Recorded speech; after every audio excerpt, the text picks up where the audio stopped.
Hey, that's what I'm talking about. What's going on, everybody? Welcome, Goglings, Gogorifics, Gog Types, and Gog Peoples. Welcome, everybody, to episode 213 of Pen and Pixels, the show that we do here every Tuesday from 4 to 7 p.m. Eastern, focusing on story and narrative in games. And today, I am very happy to have back with me the amazing GOG Stream Team crew for D&D with GOG Storm King's Thunder. Before we go any further, I do want to remind everybody about ways to support us here on GOG.com. If you have not already done so, please make sure to follow the channel. That is always appreciated. If you haven't already done so, please make sure as well to subscribe to us here at GOG.com, where you can get some awesome emotes to use and you can spread them around both hype-wise and non-hype-wise and all those things. Thank you, Echo. And if you haven't done so, please consider clicking through to us individually as well, where we have our own subsystems and Patreons and all that kind of good stuff. Now, tonight we have got episode 213, D&D with GOG, as I said, Storm King's Thunder. Next week, I will be back with The Witcher 3 Wild Hunt, and I did just want to reference or let everyone know that last week I had a chance to troubleshoot with Kilgore after the stream is over because of my new 2PC streaming setup, and we have fixed the streaming, we have fixed the clicking problem. So the clicking problem is done. It is finished. We will never have that problem again, he said, hopefully. So we're done with that. So thank you so much to Kilgore for doing it. Clicking is done. And so now we're just going to get the awesomeness of the 2PC setup. So that's going to be great. I'm super excited about it because I was just frustrated by it. So it's gone. So clicking will be over. And now it'll just be the awesomeness of that 2PC setup. But I don't actually use 2PCs to stream when I'm doing tabletop stuff because it is not too big a drain on my computer. It's just web stuff. So that is fairly easy. And that allows me to focus just on what's going on here. And so with that said, I am going to unmute myself so the folks know that we are ready to go. And then I'm going to unmute them. And then I'm going to head over to the wonderful, amazing crew of GOG, which is right there. And you can see them under D&D with GOG. Storm King's Thunder is here. We are ready. We are prepared. And I am super excited to have them with me. So as per always, I will begin with the person right below us whose hair is growing longer and is gaining power, Samson-like, as the hair continues to grow long. And that, of course, is the amazing Pyron Jade. Hi, Pyron. How are you? How's life in the universe with you and your neck of the woods? I am so wonderfully happy that we are having D&D tonight. I was so much looking forward to this in the last few weeks. Like, it's coming, it's coming. I put it like in the calendar as soon as we made the next date. So I'm just really happy, and I'm playing as always Greta Goldenfire, Dwarven Cleric of Faltus. May his light shine on your way. I think I'm currently down to 6 health points. I will have to look this up. So and yes, I hope things get better for the whole party because currently we're in a bit of a pickle. I mean, you know, if by that you mean a fried pickle, because you're in flames, and I mean it's fine. I'm not currently burning. Everything's you're not currently. No, that's true. Everything's fine. Yes, the party has been talking. I noticed even beforehand the party was kind of like, so how do we escape the situation we're in? So it'll be interesting to see how that all plays out. But I look forward to it. It'll be awesome. But thank you, Pyron, as always. It is a pleasure to have you here. Although I know that you have been upstaged by the appearance of Baby Chai, which Dango is like, Baby Chai. Hello, Dango.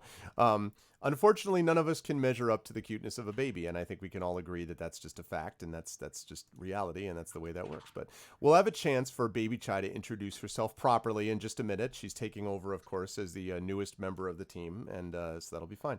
But always a pleasure to have Pyron with us. Also, always a pleasure to have the gentleman right below her, who is currently wearing a Cthulhu shirt, I believe. No, a Cat Thulu shirt. I beg your pardon. Cat Thulu. The elder ones, but with a litter box, presumably.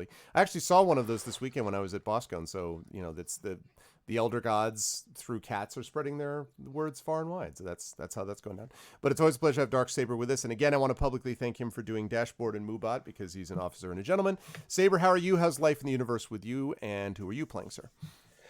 Life's pretty good at the moment, keeping myself busy with work and trying to at least finish one game on my own channel before starting another, which is always the trouble because you're like, oh, new shiny thing that's got my interest. Yes, we're all like squirrel all the time. Yep. Yeah, exactly. But you have to finish Rogue Galaxy. I do. It's brilliant. It's absolutely brilliant.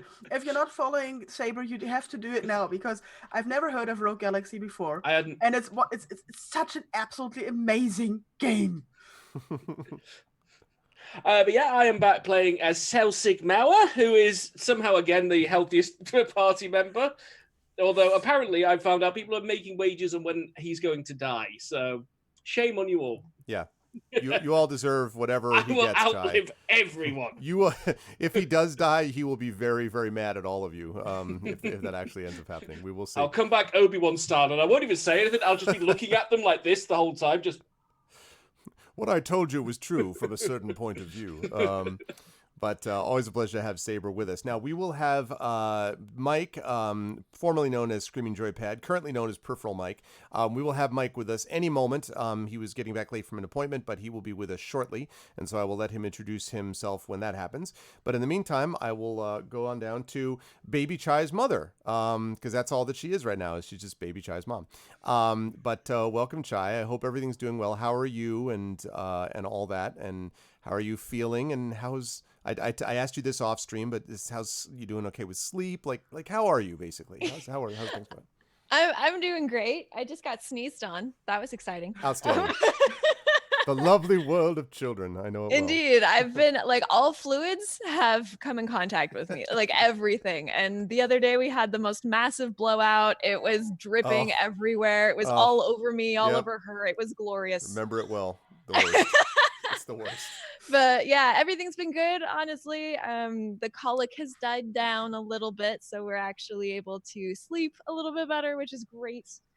She is right here, but I'm trying to keep her off camera, so you guys will see hands and you'll see flailing, but hopefully that's kind of about it. Maybe the back of her head, but yeah. And I have no idea what happened last time, so this will be exciting. But I'm playing a Silver Dragonborn wizard sorcerer. I cast spells. Yes. We wanted the party wanted to ask you how you felt about being on fire. Like if you were okay with that, because just maybe that might have could have happened. Don't believe them. Don't believe them. I mean, I don't dislike being on fire. I would prefer to be setting the fires rather than being on fire. But yes. I can't be picky. I look at she takes after her mom with all the sub flailing. There you go, Light. Absolutely. Yep. Well, it is a great pleasure to have Chai with us. It's a great pleasure to have everyone but Mike, and he will be here shortly with us. And so let me do this one at a time. Let's get rid of the bubbling pools and then put the bubbling pools back. Let's see. We've got Before the Storm. Let's add Before the Storm. Where is my Before the Storm? There we go. Let's add some ominous music in there. Lovely. And then we've got Volcano. I don't know why. I'm sure that's just a coincidence. I'll just put Volcano back on. And all right, there we go. Now we've got some actual sound effects to go along with this as we do our recap. I have also very much been looking forward to this. I really enjoy all my campaigns, and I have such a great time with all of you, so it's a pleasure to be with you. And let us move on to talk a little bit about what happened in our last session.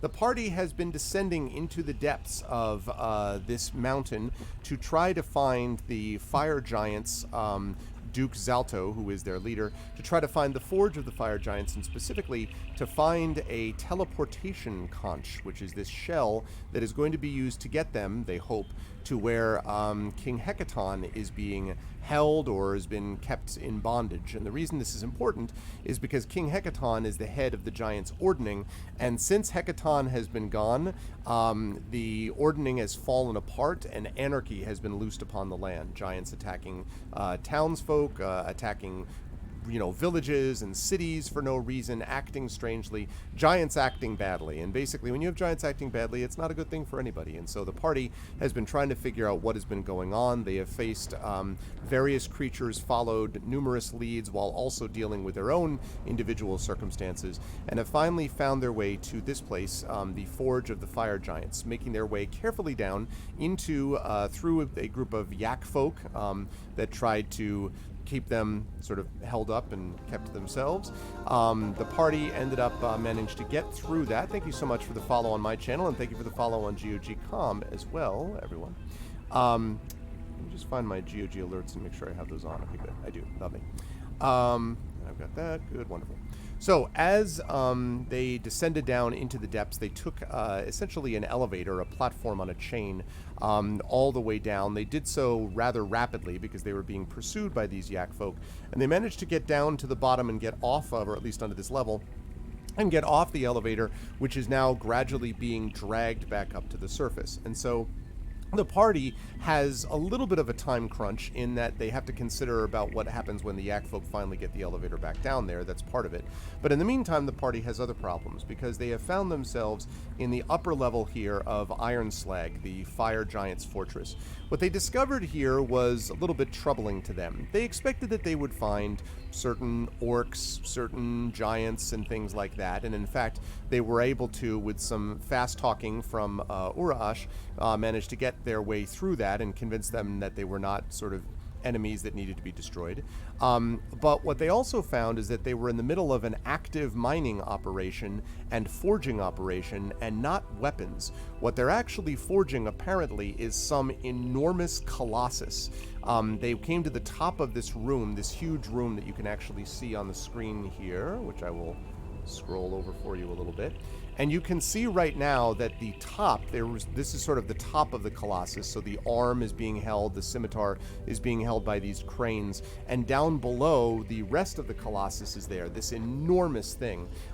They don't know why it's being forged, but it's probably not good news if the Duke Zalto has decided that he's going to start putting some money into forging this Colossus. Also, there are these vats that are moving around, these containers of metal and raw ore that are going around on this enormous chain. And so the party managed to use those on several occasions to be able to somewhat secretly traverse the area and make their way over to where some of the forges were. Towards the end of our last session, the party, specifically Darksaber, ended up doing a little bit of extra scouting where he was inside this incredibly hot, humid environment that was actually potentially very dangerous.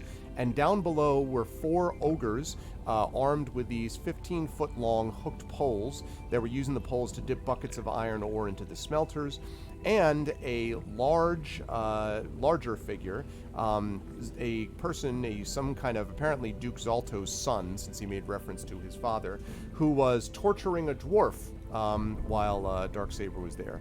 So we have 4 ogres plus the giant, and just as Saber was about to make his way, just as Selsigmar was about to make his way back to the others, he heard a terrible sizzling and screaming sound, as if the dwarf perhaps did not actually make it.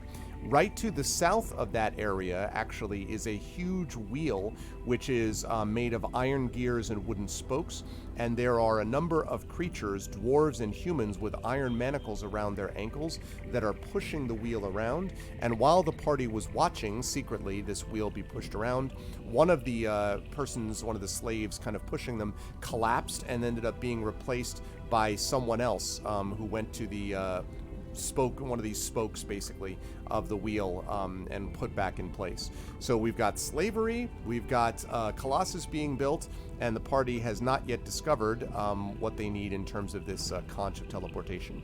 And so it is against that lovely jet backdrop that I'm going to hand things back over to the party. The party now is just standing on top of this gantry, which you folks can see right here. Move the dice roller over.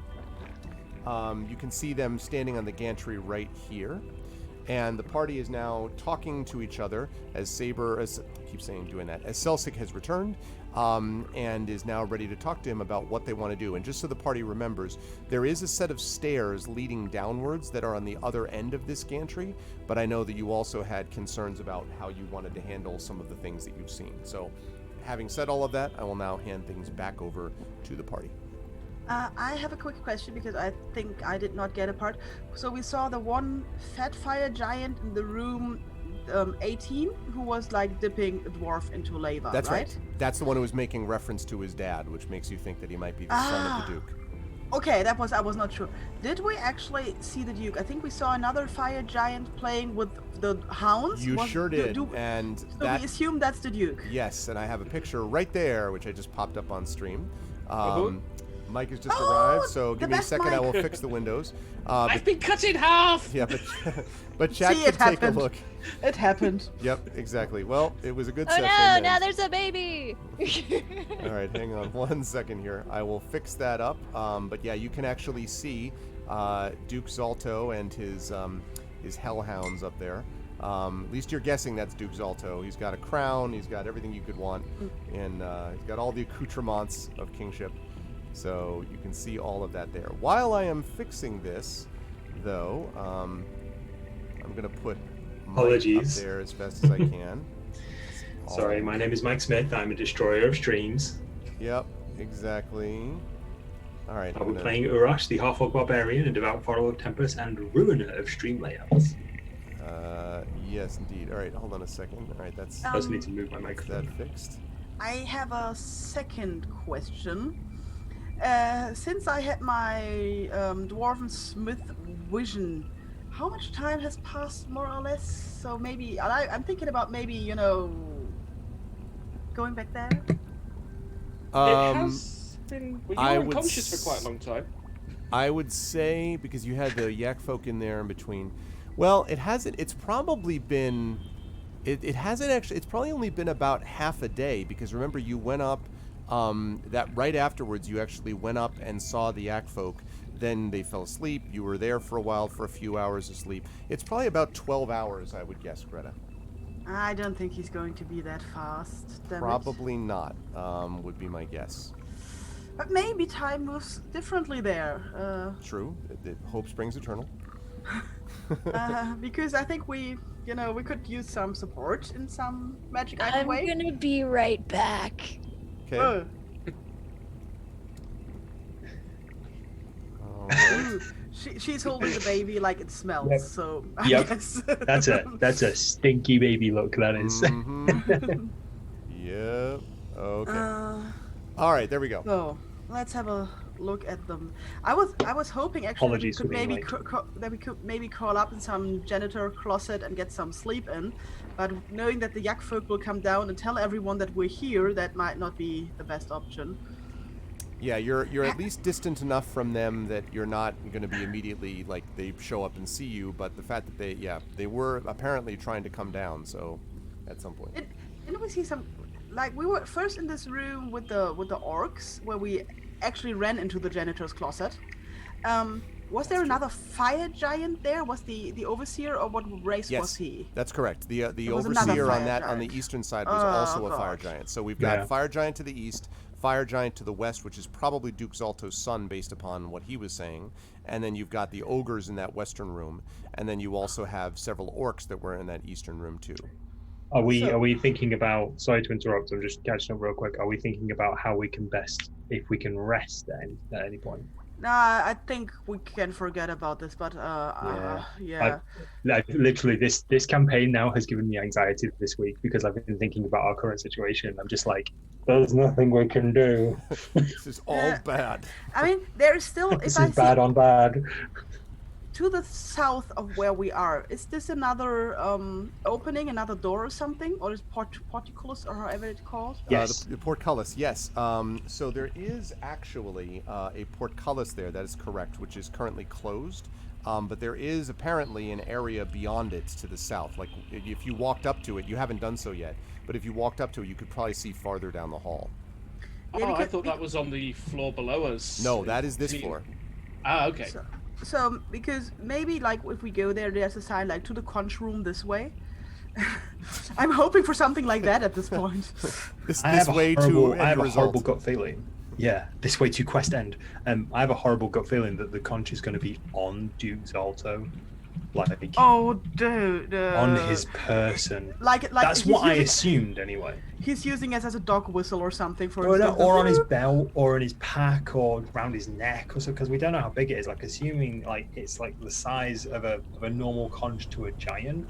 Like If it's I going to be was- pretty big, but I don't know. I just assumed it was going to be on him if it was an important item.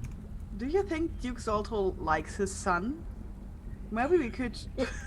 I cannot even. Well, now Red, I cannot I even. really. No, I'm sorry.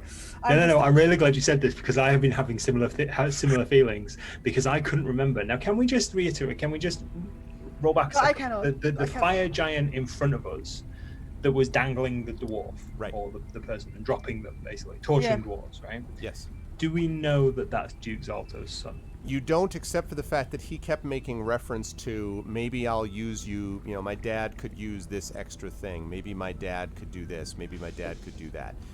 So it's a pretty good guess. I mean, it could be that his father is just someone else who likes to torture dwarves. I mean, that's certainly possible down here. But you would have to guess that based on the discussion that he was having, that it was probably the Duke's son. What alignment are you, Greta? Try lawful good. Lawful good. Well, that's going to cause problems, isn't it? Well, this is maybe there is no law down here. We will. Bringing law to the lawless. That's fine. I would say I would definitely if we can kind of guess that this is Duke Zalto's son. Now I've been thinking about this because I couldn't remember if the dude in front of us was Duke Zalto's son or not, or one of his commanders. But I thought if it was a family member, like even a cousin that he's fond of, like perhaps we could beat him up, kidnap him, and use him as ransom. I'm just throwing it out there. I can see this as a maybe very peaceful solution to the current problem we're having. You are restoring the law to the upper world because then the ordning will be restored and, giants won't start smushing dwarves. Are you seriously suggesting we get in a punch up with a fire giant? No, that is the problem. There's the rub. That's the one part fire where... giant, many fire giants. Fire giant, many fire giants. There isn't even a handy tower nearby. I don't even have an axe. I'm defenseless at the minute. So this is something that had been rolling around in my brain for a bit. Give me what do I have left? But yeah, I did think that, this could go one of two ways though, right? If we kidnapped this fire giant and it turned out, there's a lot of ifs in this, and it turned out to be Duke Zalto's son. If it turns out to be Duke Zalto's son. You've kind of started this plan at the end, and you're hoping the blanks fill themselves in as you go backwards, really. You've met me, right? Like, I've been with this party for years. Yeah, every plan that Urash has is like this. I know the end result. Let's just make that bit happen. We started, we win. I've got no spells. You've died again. I'm only ever hearing excuses. Look, let's just get to that. Anyway, yeah. So there's a risk, right? It may not be his son. He may not be fond of him. I don't know. That is like the biggest. Zalto could go. No, I'm good, thanks. The thing is, maybe we could stage, something, some kind of distraction. But I'm worried that not only the sun would come, that maybe everyone would come, and we need. I couldn't even imagine how could we separate the sun from, like everyone else who wants to kill us, and then still, I just don't know. I don't know. Like, to be honest, Zalsic has it on the nose. I have thought of the end result of this plan and not the middle bit. I know Even where we for are. us, there's several logical gaps to this plan. There's a leap. Don't get me wrong. And there's a few caveats, like we're knackered, we have less than half hit points, we have a barbarian with no weapon, we're probably hemorrhaging spell slots at the minute. Like, we've got no healing items. Celsi, could you sneak down and have a look through that portcullis on the south? Every marking, like conch this way, would be very much appreciated. Conch room, ceremonial conch room. Yeah, because I haven't seen enough slavery today. Yeah. I'm going. Try and get some rest. I just slumped to the floor. Look terrible. Wow. Even for this place, that was a harsh burn. Burn, yes? Come on. Wow, I see what you did there. You're all bruised and bloodied and... Oh yeah, I mean, don't get me wrong, Urash has seen better days. I got one rage left in me, that's it. God. I got one good rage and 30 hit points. I'm going out with a bang. Saving him for his death save so he can rage at death. I have 16 hit points. I'm so angry at death right now. I have one last healing left, and it's only a small one. Oh, one thing I will say is I do have a potion of hill giant strength in my pack, which isn't going to be any use to me. So I didn't know if anybody else wanted to use it. I would like to see that on Celtic, but we can talk about it later. Ant-Man. Yeah. This is it. I've been scouring my inventory. I'm just like, well, that's crap. That's crap. That's crap. Why do I collect teeth? Why does my character collect teeth? Like, why can't I'm rolling over my headphone wire. Why can't I collect something useful like potions of healing or something like that? No, I have to collect teeth and claws. What do? I'm going through my going, all I've got is this worthless money and gems. Yeah. You can't take it with you. Yeah. Every now and then I'm just like potentially magical amulet, potential bag of gold, potential bag of gems. I'm just like, none of this is useful. I actually, let's see. The squares were like 5 feet, or how many feet? The squares are 10 feet. They are 5 feet. Yes, that is very good. What? No, I said 10 feet. Five. I get you. It's 5. Five. Denied. Five. 10 feet. Five twice. You can imagine in your mind they're 5 feet. Whenever what happens at the 10 feet squares, which is what they actually are, happens, I will let you know. Yeah. 3.3 Celsius. Right, exactly. Oh, man. Okay, so that is 1, 2, 3, 4, 5. So he's 60 feet. I cannot. Saber, Yeah. we've got a lot of lava. Who? Do you remember Caves of Cud? I remember dying a lot. I'm not sure this is a good point of reference. I didn't play it. I know this is going to be a bad idea. I have create water. It's a ranged spell. My problem is I fear that the fire giants might be a little bit immune to my fire spells, which I wonder. You know what? Arf, after I'm just getting this now. There are like different giant dukes and kings, right? That's very true. And we somehow ended up with the fire giant. Now that I'm thinking about it. Yeah, but you could have asked the Oracle, listen, we need some more, anything else, but you were like, sounds good, fire, woohoo! You were just happy to get out of the cold and no spiders. We did choose this. We're not the best at evaluating options, are we? But in fairness, this wasn't really a choice. This was a lack of opportunity. I'll be perfectly fair. We had one duke to go to. That was about it. Yeah, because we would have had to get more artifacts. That's exactly Yeah, right. that's more fetch quests. And we lost a whole character the last time we got artifacts. So that wasn't really the good. rest of us survived. Okay, that's all I'm saying. The avalanche was a minor setback. This is a good point. I just got this in this moment now that you actually chose this. I just never. Again, don't blame the messenger. It's just, I just communicate the reality of circumstances. We can blame you a little bit. Greta will remember this. Greta will remember this. So, all right. So what, again, as you're sort of standing above there, nothing has come to you yet. The things continue to sort of crank past you, the containers of ore. So where do you folks think, have you decided upon where you might head next? We asked Celsic to have a look at the south corridor. So that's where I'm heading. Yeah, okay. That would be a fine idea. I'm going to stop here because there's this thing on the wall which makes me nervous. Mm-hmm. I think it might just be a torch, but it's not clear. It's a fire giant. Fire sphere, some sort of lighting implement. Yes, that. You hope. You awaken the beholder. Yeah. Yes, that is in fact just a lighting implement. I'm waiting for it. Which is like this. It's a sentient lighting implement, but no. His name is Jeremy. His name is Jeremy. He's an ancient torch. Exactly. I'm just an old knight, all right? Yeah. Okay. So yes, are you stealthing over there, by the way, Celsius?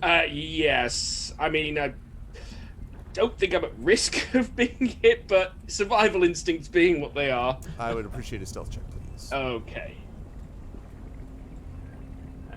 We believe in you.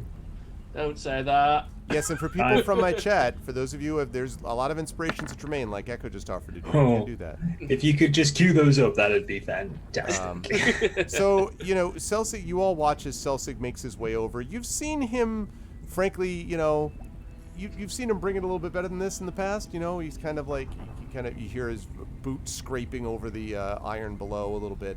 But as he passes by the recessed torch there, which seems to be some kind of ever-burning torch, actually, there's nothing. No one else comes or calls out or anything like that, and so you're able to get right to the edge of that portcullis. I haven't revealed it because I don't know if you're like looking around yet.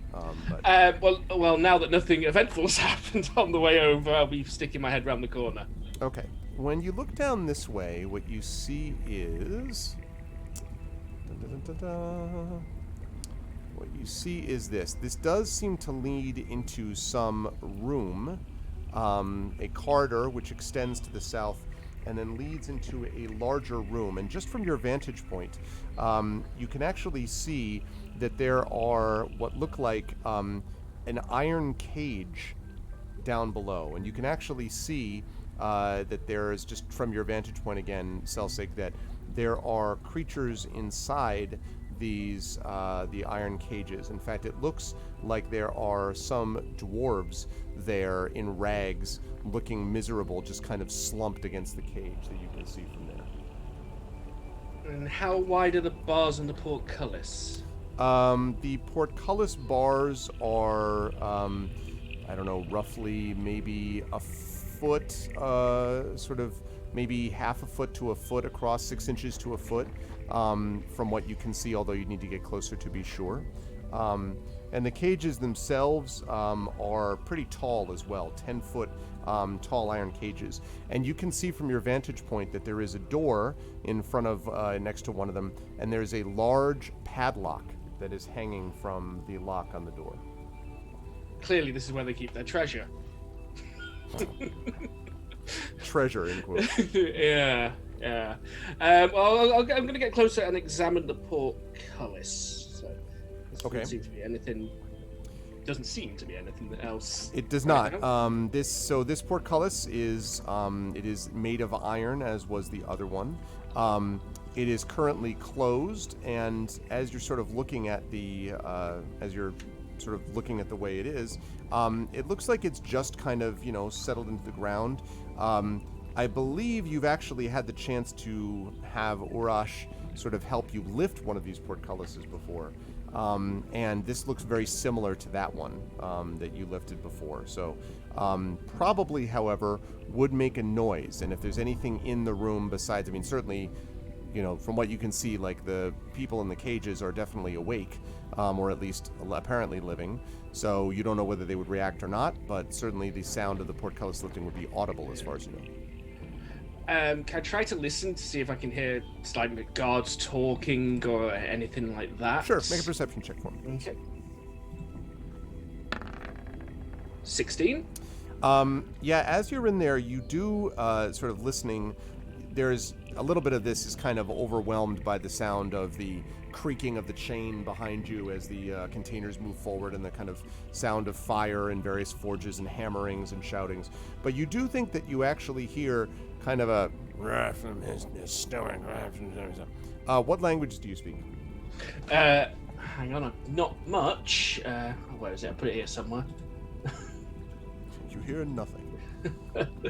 Hang on, I left my languages in my other pants. I'm pretty sure it's just like common and halfling. Okay, that's what I would have figured. Yeah. So yeah, it's not really familiar to you. It's kind of guttural, and it sounds like there's a couple, maybe more, but at least one or two that are talking to each other in some language that you don't understand. The voice, however, does not sound loud and booming enough to be a giant's voice. So if you had to guess, probably not a giant, but what it is, you don't know. You certainly can't see anything from here. Okay. Let's go over, just have a look down the stairs from the top. So about the top of them here. Okay. And just have a look down, see if I can see the bottom. And yes, so it does look like it leads to, and I'm not gonna actually, let me see if I have this in the. Okay. Hold on, I'm going to block out, just one moment, I'm going to block out the site from chat just in case. Okay. Just so I can be sure.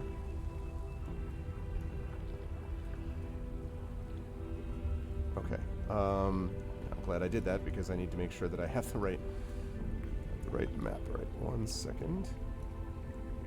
Hey, look at that. Okay. Good. So cover that over and reveal that. Okay. Yes, at the very bottom of the stairs, you can actually see that it seems to lead down to the floor far below, like at least 100 feet of steps or so, of the room that you're currently in. So, where the Colossus itself is standing, the rest of the Colossus is standing. So you're pretty sure that this leads down to the floor, the bottom floor of Iron Slag, the lower level, and to the sort of floor of the room that you're currently in. I think there is no more map on the stream. I know, I took it off because I didn't want to show everyone this yet. A giant spider's nest at the bottom. Yes, I didn't want to show everyone that. Now I will put it back. Yeah, I mean, if he doesn't want to show us, what's he hiding? Yeah, exactly. Actually, you folks would be less of a concern than the folks in chat because I didn't want to reveal too much. But there's actually very little to see because of the angle that you're looking down at, Celsig. So you would need to actually go down the stairs a little bit to see more into the room. But it does look to be sort of leading to the floor of the room that you're currently on. With the two, what was it, firehounds? Hellhounds. Hellhounds, yes. Who are still, Ooh, you yeah. can hear them kind of barking and growling and playing with this massive cage. And as you're looking, you sort of down the stairs, there's a moment where you hear this smash and you see this ball that they've been playing with roll into view, just sort of right at the bottom of the stairs. And one of the hounds comes over and looks to grab this thing. You're right at the top, so it kind of looks up, but it doesn't really see. That doesn't have the right angle to see you. But as it turns away, you can see that what it actually is, and I may have mentioned this before, but now you can clearly see that the ball that it's playing in looks like it's some kind of maybe iron cage, and you're pretty sure that you saw a burned, scorched, and clearly now dead dwarf lying inside it. So it's like, if you have a dog and you have like the Kong treat, like you have this little ball and you put like peanut butter or like a bone inside it. That's what this is, except it's a dwarf. Dead dwarf inside this thing. So done with these giants. Yeah. I would say let's burn the whole thing to the ground, but I don't think it's an option. Why is it only two of the giants we've met have been nice? Every single one of them! Arseholes! But how nice were those two? Yeah. He's kind of Really nice giants make up for an entire race of really bad ones. Oh, Yeah. One nice giant is worth 100 evil ones, right? So. Except, Maybe not in a fight. Yeah.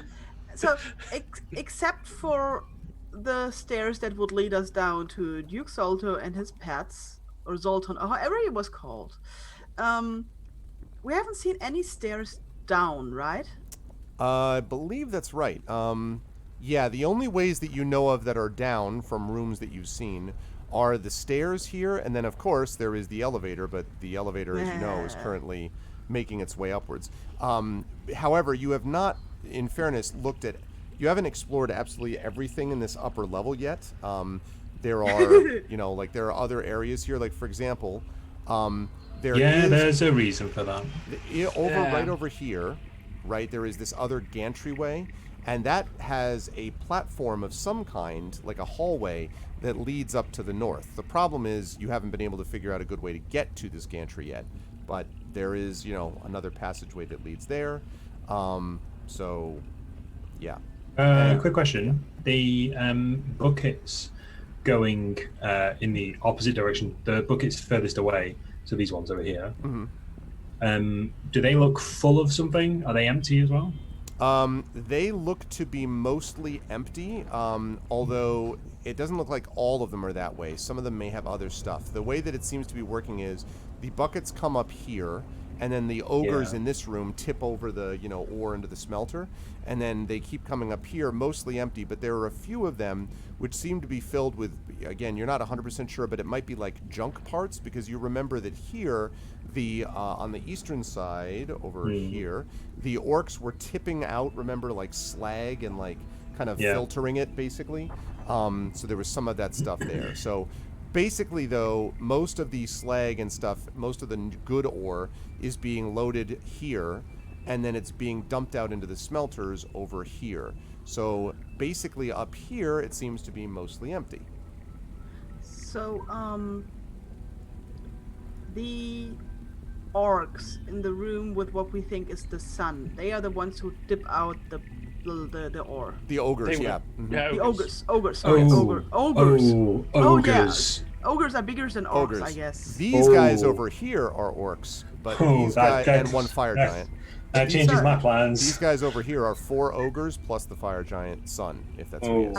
Okay. I thought they were orcs. Nope. The ogres did not look like enslaved and unhappy or something, right? It's hard to tell if ogres ever look happy, but they did not look enslaved, no. Yeah. Were there Celtic, did you see whether they were armed? They had hooks that they were using to tip the trucks into the smelter. Armed enough. Yeah, armed enough. We cannot... Unarmed, they're armed enough. From the platform that is going into the room 18, there is no stairs down. So the only way we cannot... Can we just walk in there? Is this the same level? No, it's open. Yes, this is the same level. Yes, this one I think we can from the walk gantry. to here. But then the lava pool is further down, right? Yeah. That's right, yeah. And Where it's very hot in here, this- like dangerously hot in that room. But like this gantry here with the ogres on is the same level as this gantry with the fire giant on, right? That's correct. And so technically there's an area over here. Sorry, Brian, I just wanted to say. Technically over here, there is an area that would extend. Let me just pull up my map to make sure. There's another area up here that you can just see. That also extends somewhere. Now, you don't know what it extends to, but my point is, up here to the north and up here to the north, you have not been able to see it because you haven't gotten over to those gantries. So. And also, there's some areas down in the wheel room as well that we've not explored. So there's down here, and down here, and this cell area here that Celsic just saw. So the wheel area, is this like the same level as us? So we could just, That's correct. chose to just walk into that. Same level. Mm-hmm. So we could walk into that, yes? That's correct. Yes. However, it is guarded and may have more guards out of sight from what Celsic saw. Very true. We don't know what the wheel turns, whether it's the ore carts or the elevator, and somebody might realize that things are not working anymore. You're pretty confident it's the ore carts, though, Greta, because of the way that they're continually pushing it. So like it seems like that's what they're doing here. It engages with cogs that move this thing around. So you're pretty sure it's the ore buckets. Yeah, this has the floor is lava minigame included. Yeah, that's I'll wait until Celtic comes back and tells us about the prisoners. I was going to go down the stairs till one of the hellhounds sort of popped over. He's gone now, by the way. He just he's totally gone. He grabbed the cage and he grabbed the ball and went off. For now, he's gone. For now, playing with his dwarf toy. Yeah. Billy smells a fresh halfling squeaky toy. Yeah. Yeah. Dwarf toys. This is not the dwarf toys I remember from my youth. No, I'd probably not think about that, to be honest with you. I'm heading back over for now. So, what did you see? More cages! Cool. These have like really comfy beds in and my axe, perchance. It sounded like it had a guard and... Great. Yeah, what do you put under lock and key that isn't prisoners or gems? Gold. But still, did the prisoners look like they would be able to fight? Couldn't get a good look. There's the portcullis. I can't squeeze through the portcullis. Like the one where you had to get through in a hurry earlier, but On narrower. upstairs, yeah. I feel like we could need reinforcements, and freeing people does seem to be a good thing. Oh, agreed. This is a slaughterhouse. Yeah. Oh yeah, we're not. We'll do our absolute best. I said this last time. We will do our absolute finest to free everyone we can in here. The problem is there are, a few fire giants and quite a lot of ogres bimbling around the place, and we aren't at our best right now. So we agree getting in a punch up with the giant is a bad idea then. Yes. I say, just kind of twiddling my symbol of tempest. I guess. Do this. Begging you, guess. please don't do this. Celtic, look into your heart. Wouldn't you like to punch the giant? No. I want to push him in the lava. See? Or maybe you should not do that because he might get damaged beyond repair. If we push him in the That's lava, the intention. he's no good to us. If we push him in the lava, we can't use him as a potential bargaining. I cannot even get him out, I think, if he's once he's in a lava. Yeah, so here's a question. How'd you move him? Well, I would tell that's tell the thing, him isn't it? we'll Just recruit some of the slaves, but we'll call them volunteers, perhaps. Forced volunteers. Hey, I'm not getting those guys in a fight. Those guys look exhausted. This is We're our fight. exhausted. I know we are. Okay. We've been enslaved for God knows how many months. Okay, Other Celtic, than to this quest. could you give me the magical helmet? I will see if I can get some help out of that because I feel like we're running. Oh, I have it. Because I feel we're running out of options. I'll sit down this time. While she's doing that, I'm gonna make my way up to the top end here just to have a look. And I'll put on the helmet, Arf. Okay. So when you put on the helmet, again, you get the same sensation of kind of this sort of shadowy, image of your companions kind of seeming to fade out a little bit and then fading back in, where you are now standing again inside the room, which is this sort of forge, as you may recall, with the dwarf who's turning around and kind of working on the the stuff that you had asked him to. And so he's doing clank, clank, clank as he's working away. I walk towards him and I just hope that in real life my friends will keep me from falling off stuff if I'm really walking again. Okay. And I said, hi. I'll keep an eye on her. Ah! And he kind of turns. Ah, Greta, you're back.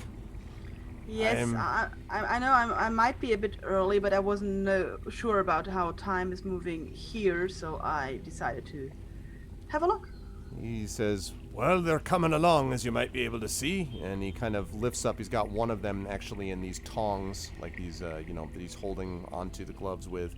And you can actually see these gauntlets that are coming together and nicely. You can already see some of the craftsmanship of the outside of them, like they're sort of nicely shaped in the bottom, but the tops are clearly not completed, like they're essentially open-fingered right now. And so he's like, I'm afraid they won't do you much good as gauntlets, though, without some more time. Unfortunately, it does take a little while to work on it. Yeah, up there in the real world, we're just in a little bad situation in here, so I thought I might just drop in. What's and happening see how up it's there? going. Well, we're all pretty hurt, and we're in the Forge of the Fire Giants, and we didn't really know where to go. Our best fighter doesn't have a weapon right now, and we just... In a moment, everyone will be alerted that we're here, and they will start searching for us, and we're just running out of options, and yeah, so that's the thing. And he kind of nods thoughtfully, and he says, I can't say that I know much about what's going on up there these days. It's been so long. But if there's anything I remember about the forges of the fire giants, it's that they were hotter than almost anything you could imagine, and they could forge nearly anything as well.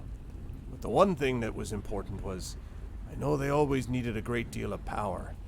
If anyone managed to undercut it to keep them from getting the fire that they needed, the material they needed, well, they'd know it.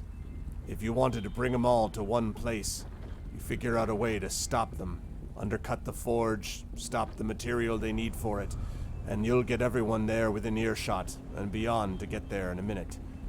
You could misdirect them if you like. Of course, it means someone would have to be the one doing the misdirecting. Yeah. He says, Yeah. but I'm only myself a blacksmith, I'm afraid, and my ability more or less is here. I wish I could see it, though. It'd be great to see the amount of work I could do with some kind of heat like that. Ah, well. Yeah, we would much prefer you there over the fire giants, I can tell you. He nods and chuckles. Aye, but then you'd have the fire giant here, and who knows what that would do. Okay, I thank you very much for your advice and your patience. But I have to be off again. Good luck And- to you then, Greta. I'll do what I can to get these finished as fast as I can. Thank you. If I hope I'll be back soon. Then he nods. He says, well, either way, the gauntlets will be waiting. He kind of clank, clank, clank, and turns back to what he's doing. Okay, I'll come out of it. Okay. So, So, all see what did you Greta see? kind of I'm sorry, reemerge. no magical gauntlets at this time.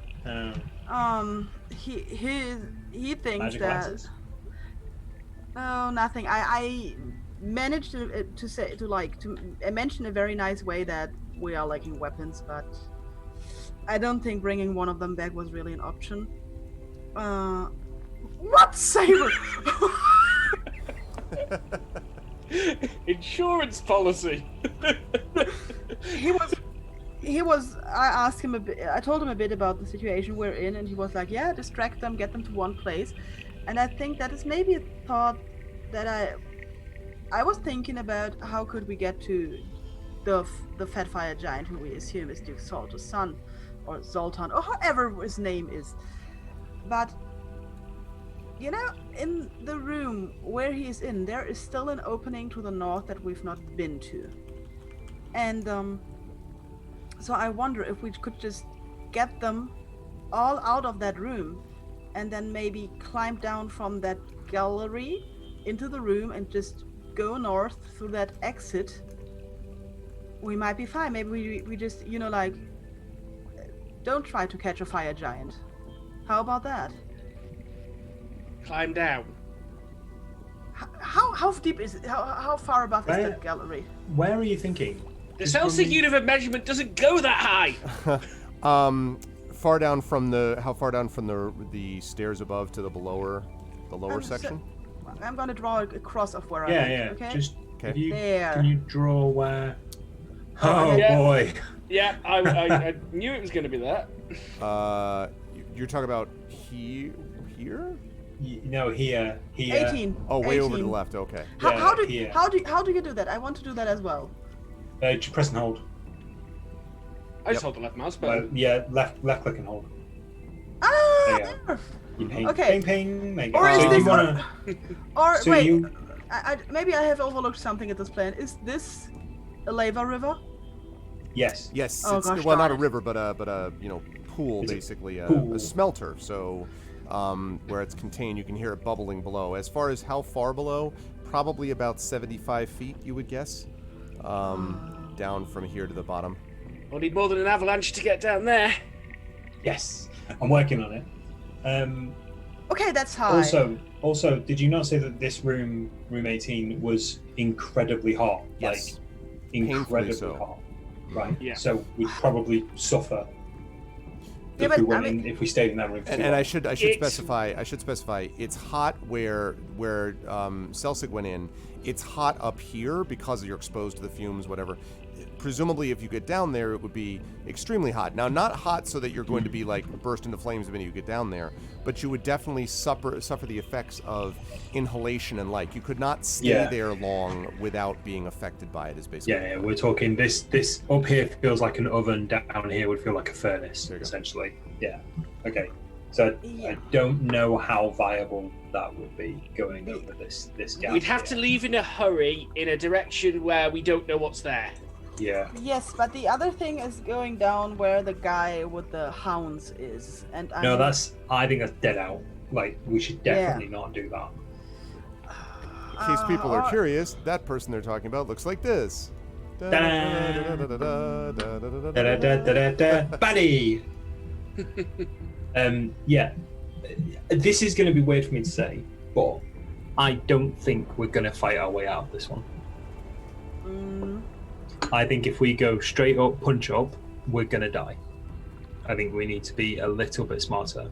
And that's partially a rush, although it pains him to say it, and partially our character. The problem But is it- also I can't go swinging with that weapon, and we're all in a bad shape. Oh, But- come on. I have 17 HP. I can do it. And like no Oh. spells left. Oh, yeah. By the way, I hand you the potion of Hill Giant Strength. You might need this. Oh, well, thank you. You have a habit of getting... don't drink it now. It's not food. It's No, not food. don't. It's not food yet, but when you feel like you need to hit something really, really hard, drink that first. Okay? Okay. Okay. So yeah, as River has a lack of knowledge of dodging things and not uncanny luck and a unique ability for getting smushed by stuff every now and then I thought that would be a good idea. I'll take that out of my inventory. I think our ghost dwarven friend was trying to tell me to stop the wheel, but Right. I fear that would put the slaves at so much risk. Yes. I also fear it would put us at a lot of risk as well. Yeah. So did Ghost Dwarf say stop the wheel and it will help? He says if you want to get the fire giant's attention, if you want to distract them, you need to switch off their power. They need a lot of power for whatever they are doing, and so if we needed a distraction, that would be the way to go. If we needed a distraction, but Yes. we If you do- want, I think he said something like if you want to get them all in one place. that sounds like the worst idea. Yeah, well, if that place is not where we are, it does. It would give us the possibility Yes. to move.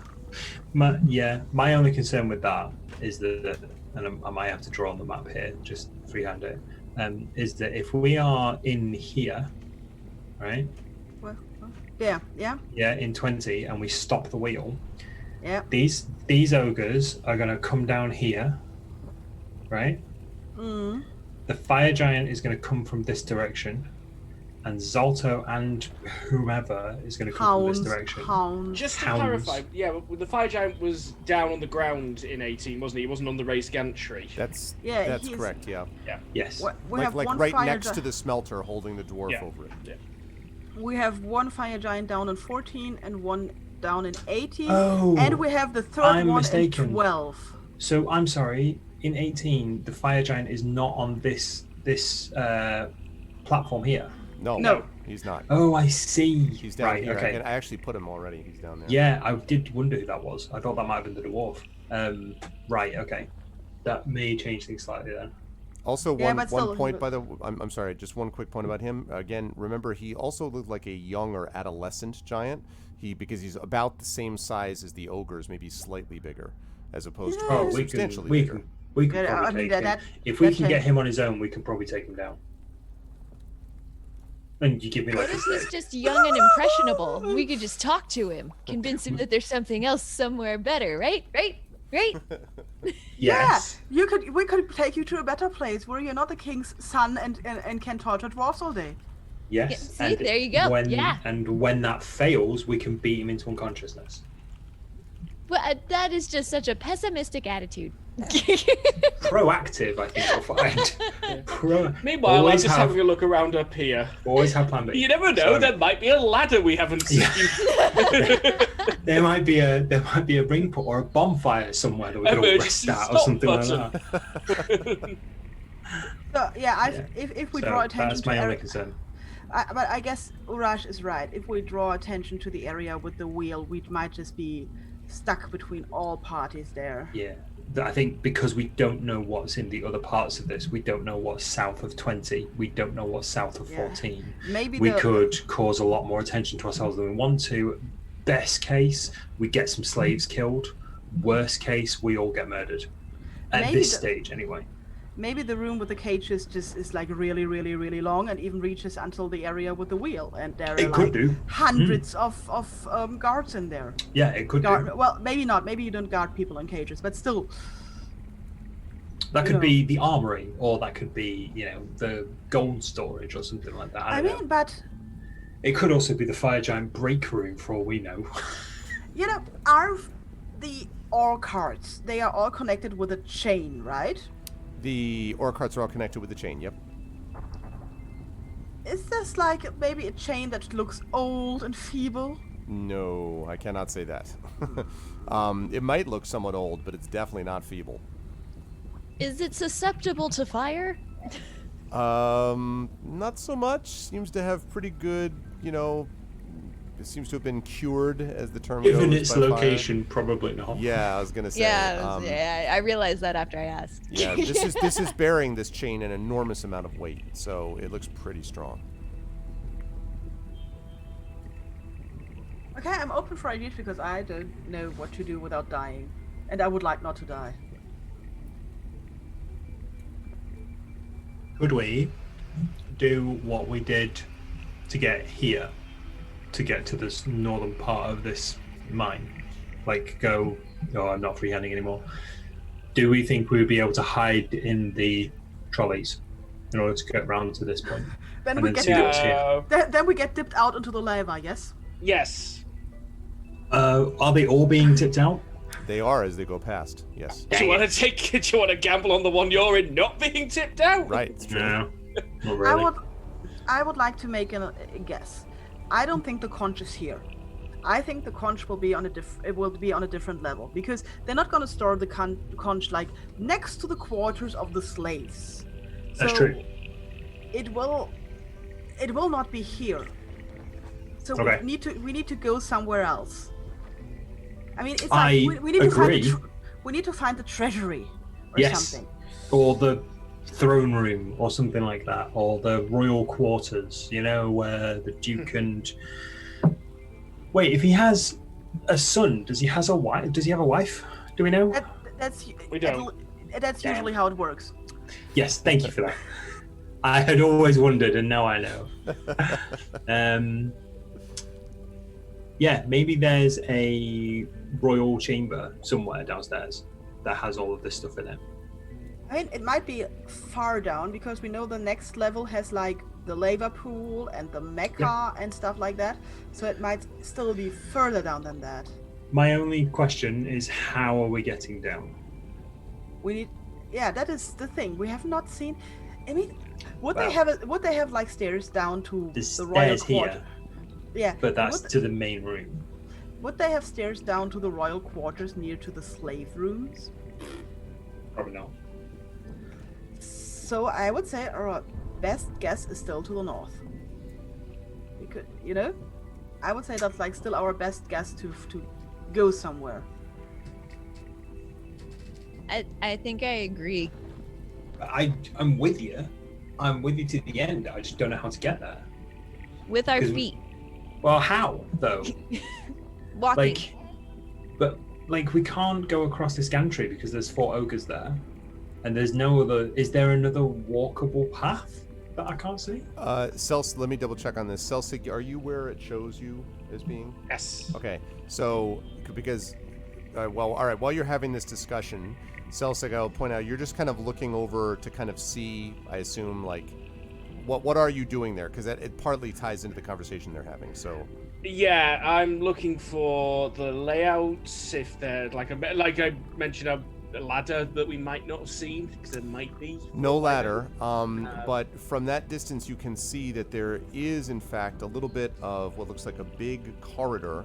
In fact, I would say from your vantage point, because it's the one nice thing about being in this one particular area, leaving aside what Pyron told me about the fact that this is all fire in a fireplace with fire. But the one good thing is that you don't have to worry about lighting. So that means you have pretty good visibility. So you can actually see right through that area that there is indeed what looks like some kind of a hallway. Now, you can't make out the details of it, Celsig, but there is some kind of a hallway beyond this gantry. You don't know what it leads to, obviously, but you can just sort of, and you can see some movement in there. There might be something in there, creatures in there, you don't know. But definitely there is space on the other side of that gantry leading someplace. Other than that, most of what you see, I've already described. The kind of the head of the Colossus itself, the body, a bunch of this stuff down below, here, and of course the this dude playing around with his hellhounds below. What about this sword here? Is that below my current level? That is actually at your current level. You would need to climb up onto those little cranes and then out, because they're being held in place by cranes. But yes, it's an enormous greatsword that is being carried there. One thing that you can see is that there is on these cranes, since you're close to the edge of the crane, you can see that there's a winch on this crane, which looks like it could theoretically be released. Which would make a hell of a noise. Oh Yep. my god, and they would maybe get into that room instead of the damn other room. If the sword drops down onto the Duke's head or something. Or on his favorite dog. I don't even think Celsic is that lucky. Also, Celsic would have no hope of releasing this on his own anyway. He'd need assistance and figure out how to... I think we need to release both winches. Yes, at the same time if possible. Can we do this Hitman style? Can we make this look like an accidental kill? An accidental death? Can we get Silent Assassin?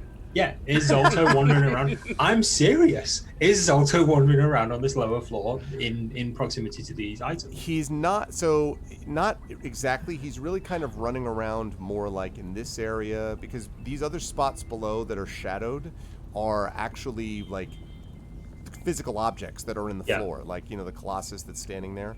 So right below this, there's more of these objects that it looks like it's placing, like its arm is reaching out, as if they're working on preparing to put the arm onto the Voltron style onto the right arm of this Colossus and then attach the greatsword to that. So it doesn't look like he would go right below that or would have any particular reason to. Although, there are areas that lead out, like, for example, underneath this gantry, and then around here there is an area that's free, so he could theoretically go there and go to what looks like hallways, and rooms underneath them. But there doesn't seem like there'd be much reason for him to hang out below those scimitars, below the greatsword, sorry. Let's assume that this is the thing where what would get everyone, and I mean everyone, to move. Then they would most likely, I would assume, go like this, and then check if Duke Zolto's favorite dog is still alive. So we would need to hide. Maybe some of them will come and check on the winches to see what went wrong. So where would we hide? That's a good question. I think most of them would run towards the noise. These people don't seem like great independent thinkers. So someone would have to be told to come and look here before they come here. Yeah. I mean, this corridor is probably the best bet because there's nothing here and there's nothing here. That is a dead end in the very real sense if they come in there. Well, that's it. Yeah. As soon as they come up this way, we're screwed. So They might even just look up and see us, because they can Oh, see. yeah, They being these can guys. freeze, they can see through depends the how well gallery. these guys see. Yeah. Yeah, they might see. So Did I mention I'm not the rogue? I still like this plan, but how to make it work? I also don't know how to make my drawings disappear. I'm gonna work on that.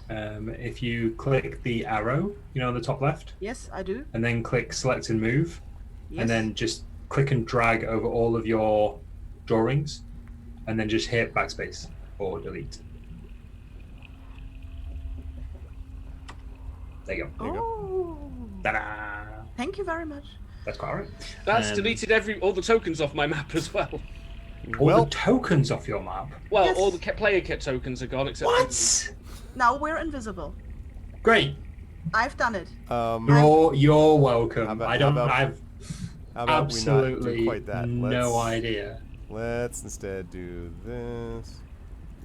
Hey, all I'm saying is it didn't happen when I deleted all of my drawings. Delete. Delete. delete. Okay, there we go.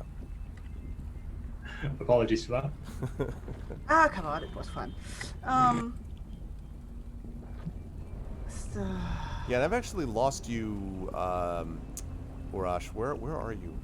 That is an excellent question. I can still move Chai. I can still move Chai. I've got Chai. That's control of Chai. Oh, Yay. do you know what will have happened when I selected all and deleted? I'll have accidentally caught my token in that capture. Aha. Okay. Apologies for So that. that's all right. I will I mean, return to the I'm village new for just here. a moment. Can I'm new I? here. It's my first day. I We want to think use that bluff. if we. Oh, we have as well. I just wanted to say if we make that much noise, we could maybe hide in the room with the cages just past the portcullis, but maybe the guard from there will also come out, so that would not work. Yeah, if there's a guard there. But I have the cantrip minor illusion. Could I make like a wall we could hide behind? So if they look at us, they don't see us, they see the wall? Funny enough, I had the idea of doing that after last session. I could have tried this. So the thing about minor illusion, you could do that. The thing is that the minor illusion, if they walk through it, if they touch it, it's particularly susceptible. Now you are dealing, these may not be the sharpest knives in the drawer, so it's possible that they will not particularly notice the fact that the wall is there. But if they sense anything is out of the ordinary, it won't be difficult for them to dispel the illusion to the extent that matters to you. So probably not worth the risk then. But it might work temporarily too. I mean, there's also a matter of time, how much time you think. You're presumably not making it so that they won't notice it for weeks or months or years. You just need them to, buy it for a few minutes, right? What do you think, party?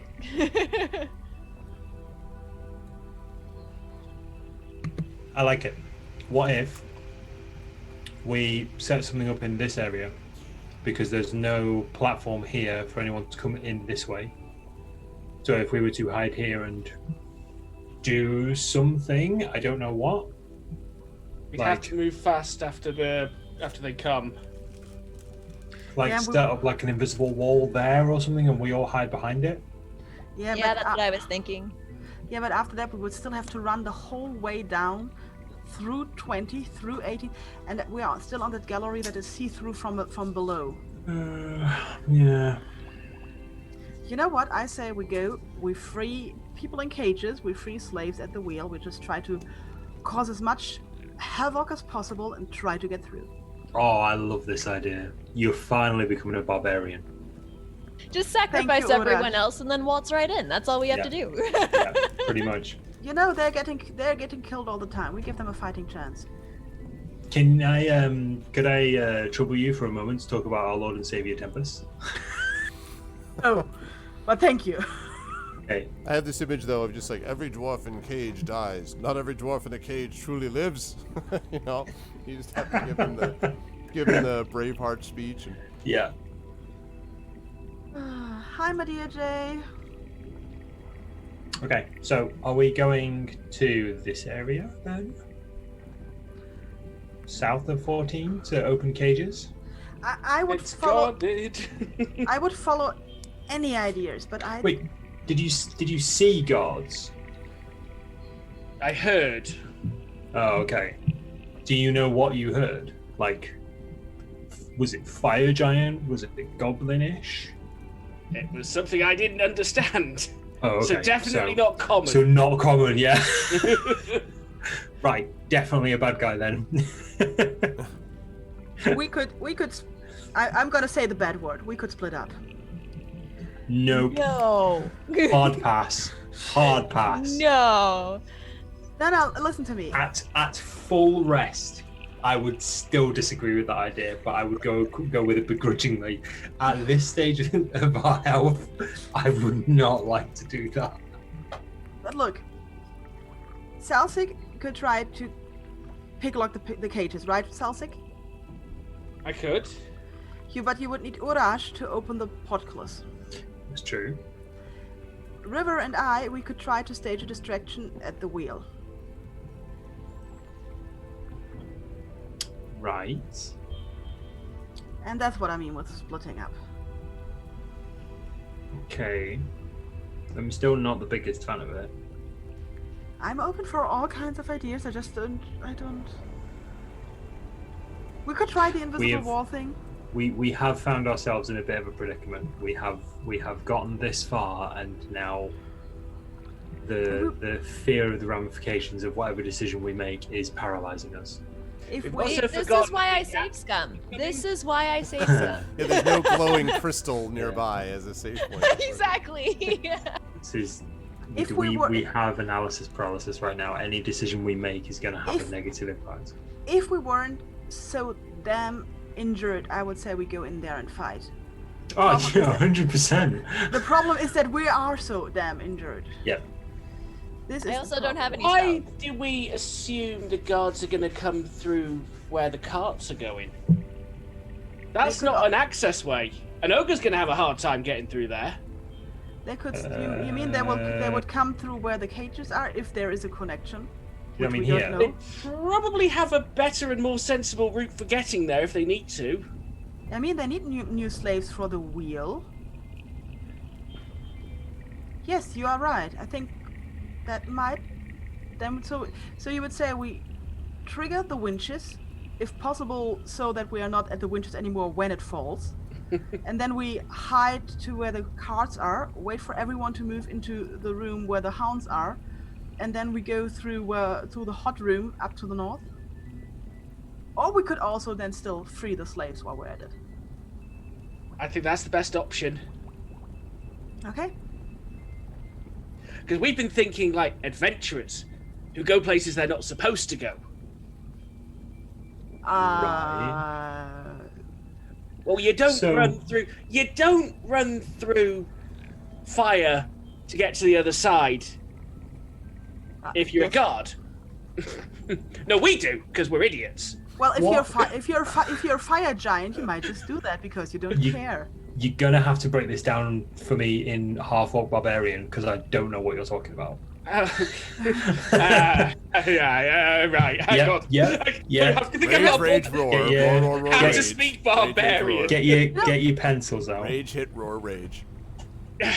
Even this analogy's not going to work with a barbarian. Good guy go here, bad guy go here. If you need to get into a hut, Yeah. do you go through the door or do you go through the window? We go through the door. If we needed to get into that hut and it was guarded, how would we go in? We go through the window. Do you see? No. Imagine we're in a hut, or imagine the sword's in a hut. So you're wanting to stop this winch, right? I thought we were dropping the sword to distract everyone. Oh, is that what we're doing? Right. Okay, I'm on board with that. That makes a hell of a noise. Yeah. And then we go in where the carts are, because that's not where guards go. Why would anybody be stupid enough to try and get in through where the carts are? Right, excellent. They haven't met us. We've got that going for us. We release the winch, we drop the sword, we wait for everyone, proper Hitman style, to go, oh, what happened here? Oh, no, someone's dead. Oh, possibly. And then we kind of sneak around and go through through room 18. Yeah, we go there like where I made the or at least to the winch room. At least to the winch room. Right, got it. At least go to the winch room, which is further than we've gotten. Yes, absolutely. Okay. And then by the way, maybe there's a save point there. One note about leveling the level where you are, by the way. So these things, these carts are suspended above the ground, probably about 4 to 5 feet above the ground here. Right here. And they continue to go straight through the room, just like they were on the other side, where you were able to get in on the other side. Yep. And then once they cross into this room, then they're obviously suspended over the floor from a distance, and then they reach with these hooks and the gantries, right? But this room down here, so this hallway leads out to a sheer drop down to the room below. There's also this door, which presumably leads to that gantry, which is on the same level as the rest of the room, by which I mean, you could enter this way, you could also exit that way. So, because that's on the same level as that. Because you kept talking about going up to the north, and the only thing that leads up north, obviously, is this gantry, right? That red arrow up there. So that door would do it. So I wanted to highlight that. Way, what you're going to say is like we need to go there. would be that way. Yeah. course, to Okay. do that, you have to go through a gear room with a bunch of ogres, and so May not be there. true. We could try. I mean, I'm down for making some noise. I'm down for doing something. Yeah, let's see. And then we need the invisible wall that River was talking about to hide for a moment. And let's have a look at these wenches. Let's have a look at this. Not the wenches, the winches. Look at the winches. Let's have a look at the wenches. I'm open to the alternative. Oi! All right. Conch. Okay. So you're It's gonna a concentrate. So when you go, Hey. oh nice. out. I saw the conscientiousness that Pyron put before us. Very nice. Jesus. Oops, I'm sorry. I didn't mean that. So when you go over to, so when you look at these things, so these are identical. It looks like winches to both the north over here and then the south Twin over winches. here. And both of these winches are, it looks like, locked in place. You do think you'd be able to try to release it. You'd probably need like an athletics check, you would guess, like a strength check basically, to release the winch. It's going to require some strength to do it, but the good news is that it doesn't look like it's locked in place with like, multiple or whatever. It might even be able to be opened with like a knock spell, like with magic might even be able to do that too, but it looks like they're identical in every other respect, in terms of what's there. And there are these cables that run up and down this little, sort of crane that leads up to the stuff that's holding this in place. So you release the winch, Greta? presumably it releases both of them. Greta, Mm-hmm. do you remember the tower? Mm-hmm. Do you remember what you threw off the tower? It was a That caused- shield. Yeah. And do you remember what happened when the shield hit the ground? It goes boom a little bit. What if you could make the sword go boom a little bit? The problem I'm on board. is let's see for a moment if I can go boom. I can go boom. The thing is, I need to decide. Wait, give me a moment. If I need a trigger of some kind, or if I can just make a time trigger. I need to read up for a moment.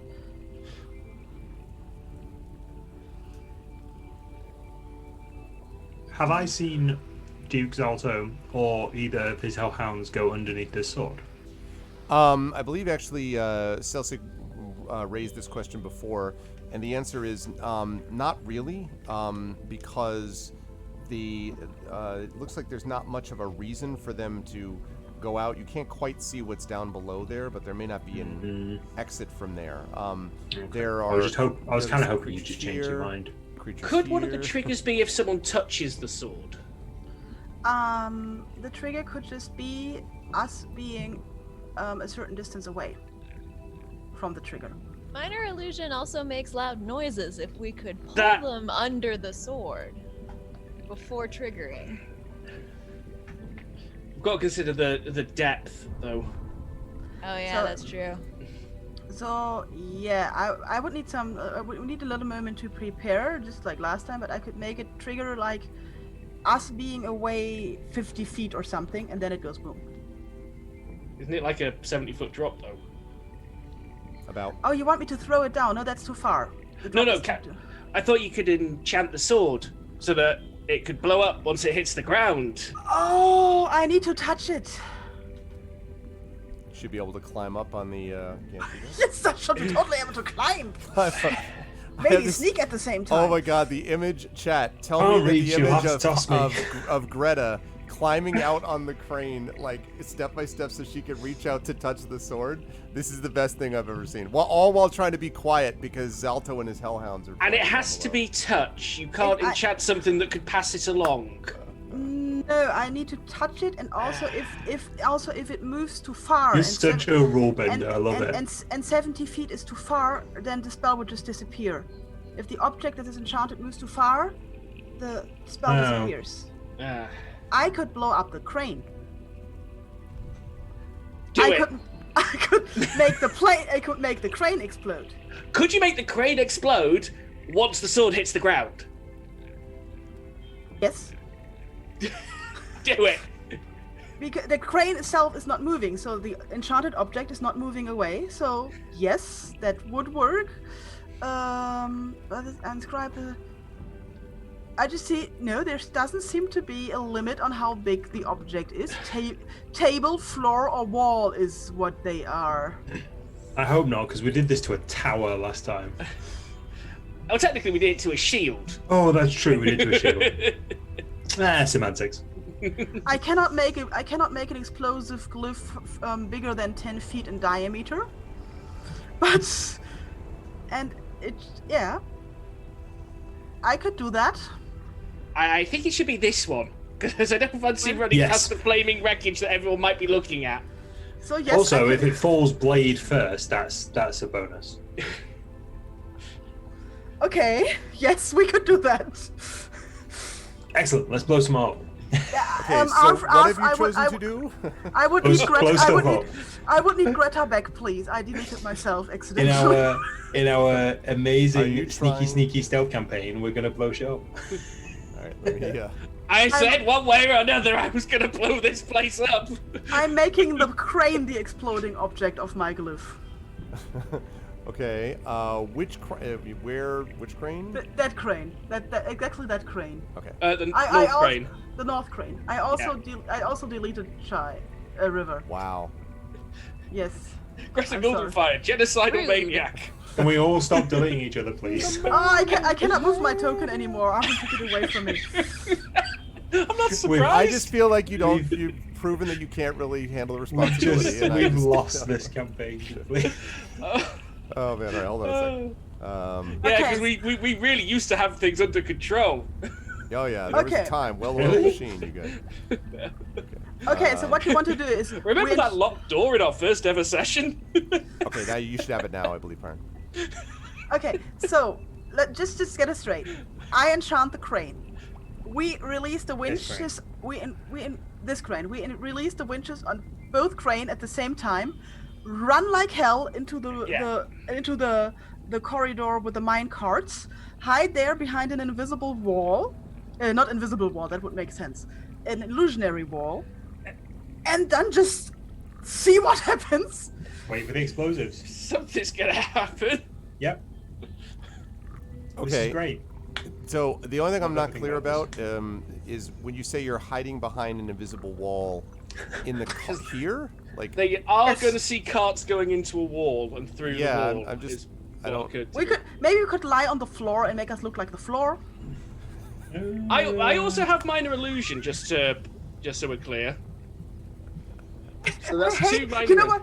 I see Arvid's reactions to my plans the whole evening, and they are like this, like this. I'm loving every bit of all of this. The image of you making yourselves into like a floor as these creatures run.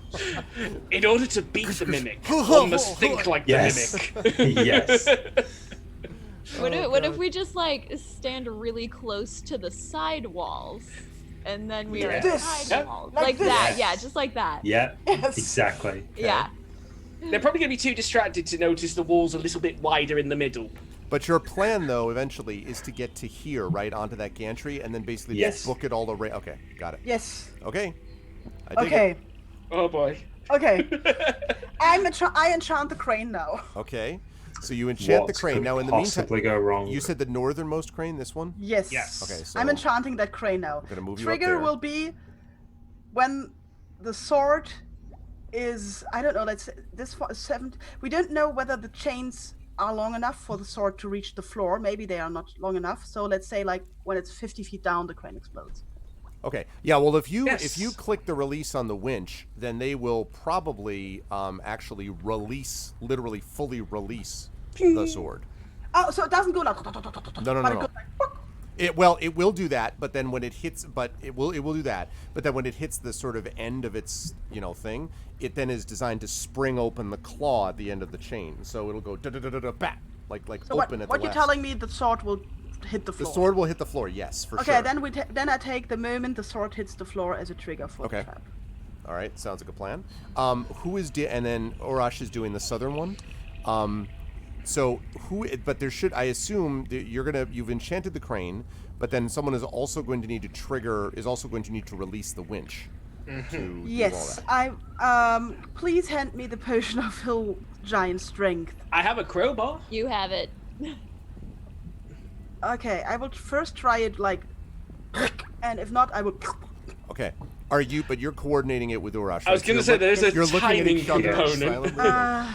Okay, so I will use the crowbar instead. That might be better then. Okay. Before you do that, where are Chai and where are, I beg your pardon, River and Celsa going to be?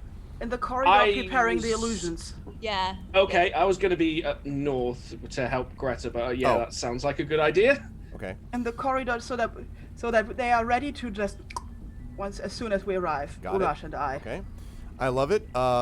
Just before you do this is a good time to pause for just a moment and welcome everybody to episode 213 of Pen and Pixels, D&D with GOG Storm King's Thunder. And my question for you, chat, as we are joined by the amazing Pyron J, Darksaber 2K, Peripheral Mike, and Tasty Chai, my question for all of you is, do you all believe that this is going to work? If how do you feel about the likelihood of this plan working? I'm just curious. Chat is never on our side. Listen, chat is that is not true. Echo Alpha is on our side, and he has inspiration. Terry Toon's like, hell no. 8-bit is like, ha ha ha ha. Yeah, sure. That sounds really optimistic. I think that's not at all. Yeah. This is going to gloriously backfire. Of course, it's a great plan. Why did you add forehead after that, Quixote? Now I don't know if that's actually true. I sure hope not. I have all the snacks prepared. I believe in Pyron. Someone being insincere in chat, inconceivable. 4 years of streaming telling me that chat is evil. Sure, it will work, Kappa. No one is just like, yes. They're all like, yes, Kappa. Yes, forehead. Yes. Can we all just agree at the very least something's going to blow up? Something is going to blow up. We're going to do a thing, and something's going to explode. All right. This is what you came. This is what you paid for, people. You came for the show. Okay. That is exactly the case. Thank you so much, by the way, Quadrillion, for the sub at tier 1 on a 49-month streak. Are you sure this will work? I have no idea. Just believe in yourself. All right. I think Chad is behind this. I think this is all going to work exactly the way you would have wanted. So, let me just make sure that's going. Okay. Something will blow up. All right. Here we go. That is excellent timing as fun for this. All right. So you're all prepared to go. So now, crowbar. Yes, crowbar. So you're using the crowbar. I will say that will give you, let's say that gives you advantage on the check. So you will be making a strength check or an athletics check, Greta, whichever one is better. And then you, Sir Urash, will be doing an athletics check as well. And I do have inspirations from people in my chat, so if you wish to inspire the players and you have an inspiration available to you from my chat, you can do this if you wish. I know Echo Alpha has an inspiration. Anybody else? Anybody else? Anyone?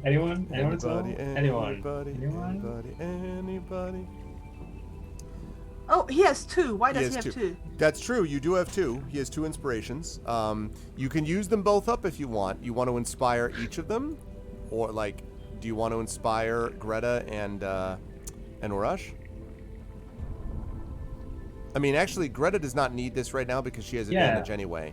Urash might. Does this winch really anger you, Urash?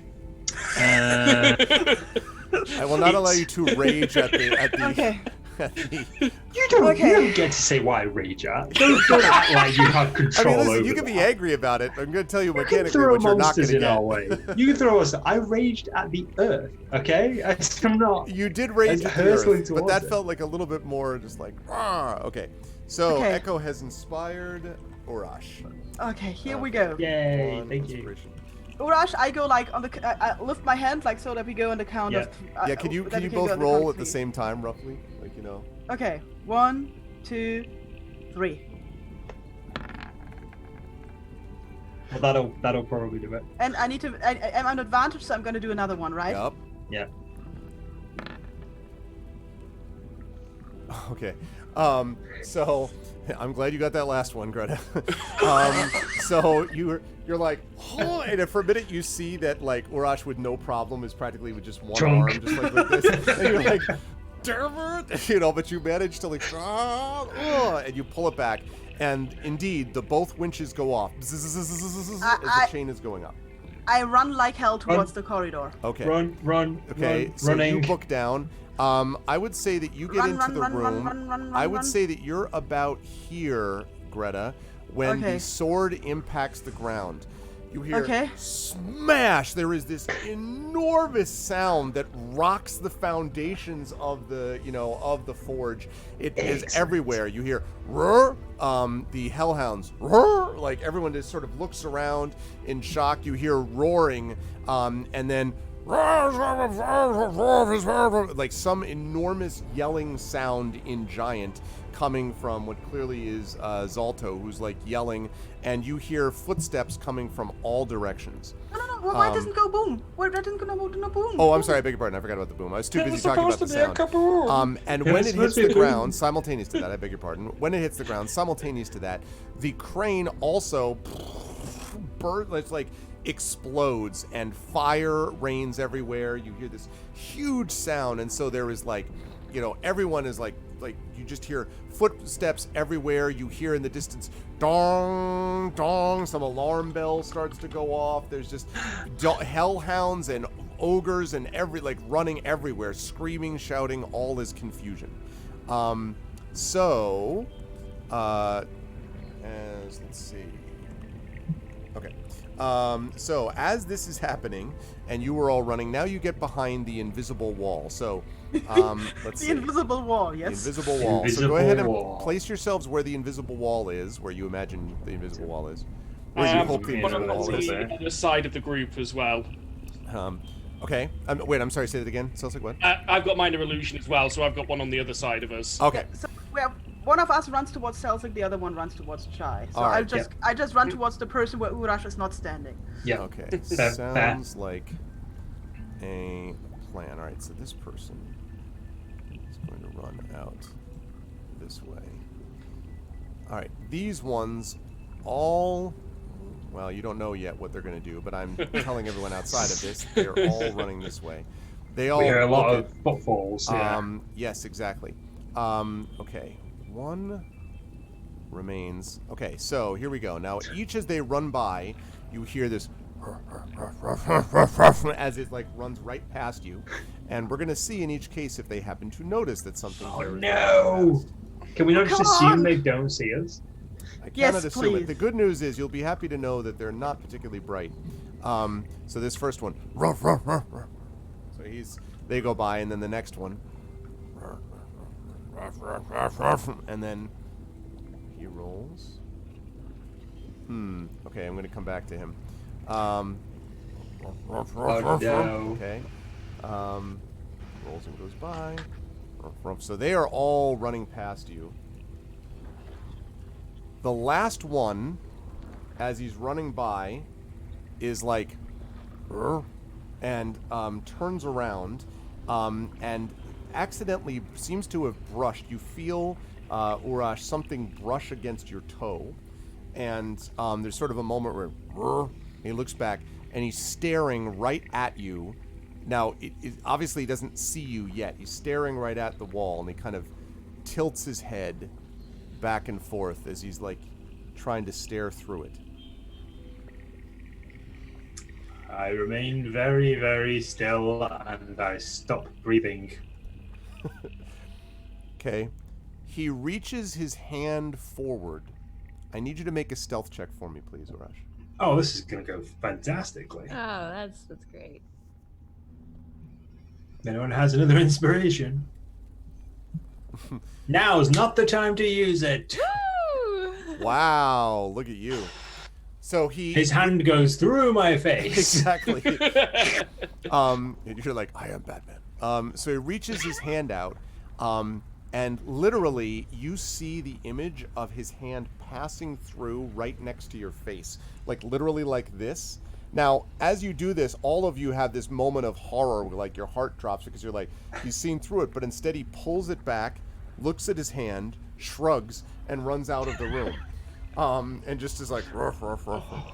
And it occurs to you, not for the first time, that it's probably a good thing that you're dealing with ogres. Not the brightest creatures that have ever existed.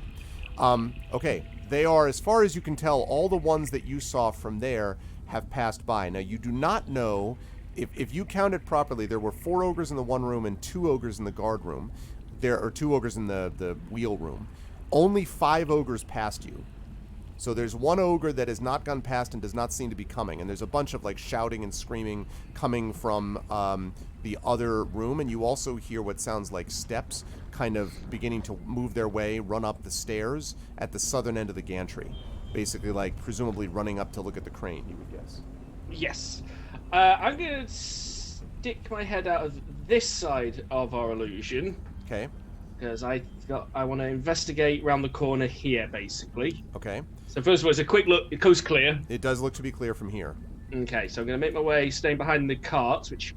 have the carts stopped, or are they continuing moving? The carts have stopped. The carts have stopped, so being extra careful. So I'm going to be going along behind the carts to about here. You can see that there is one ogre guard remaining that's actually staring into the hallway, the portcullis right ahead of them, covered head to toe in iron-spiked armor. The rest of the ones around the spokes are just kind of hanging there. The ones that are sort of conscious look to be kind of relieved that they've actually had a chance to stop for the first time in God knows how many hours. Yeah. So, I think it'd be a great suggestion if this ogre was told to spend the next 8 hours freeing all the slaves he can find. Okay. Do you have such a thing like that might do something I along do. those lines? I have the suggestion spell. Is this your last one of these?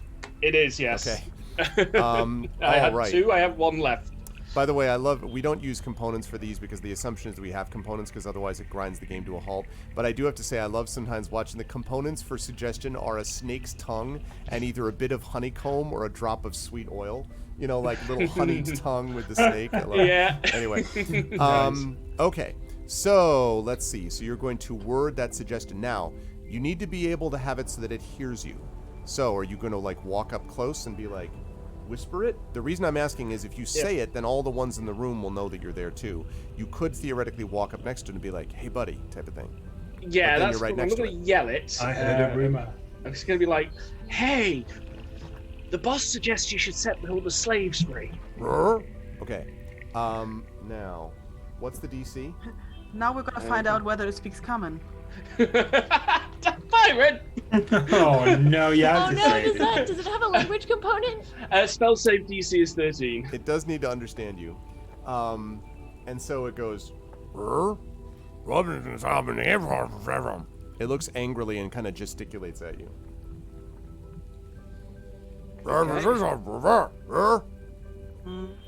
Awesome. I guess I'm gonna need to charm him then. Okay. Wow. So it succeeded very well on the first check, and the second one it fails terribly. So it's like, and it pounds you on the back, like practically knocking you over. And it like walks over to this and all the slaves are looking at you like, what, like, and it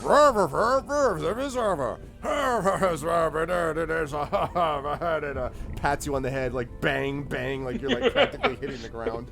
I imagine it saying, "Aren't you the cutest halfling I've ever seen?" You're the smallest ogre I've ever met. So yes, it seems to be you're its friend.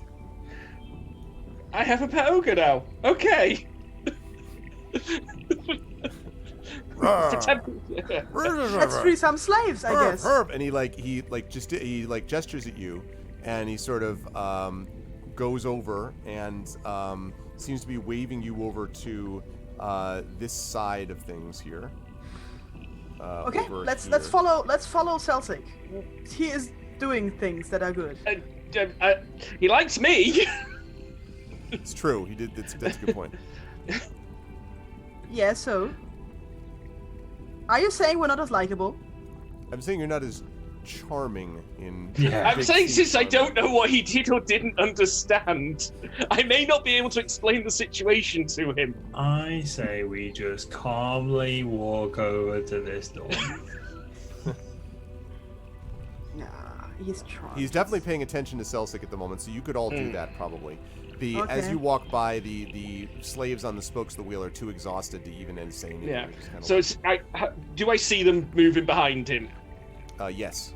Okay, because right. I would So I guess sort of start trying to position so that he's between me and my friend, so that essentially he's facing away.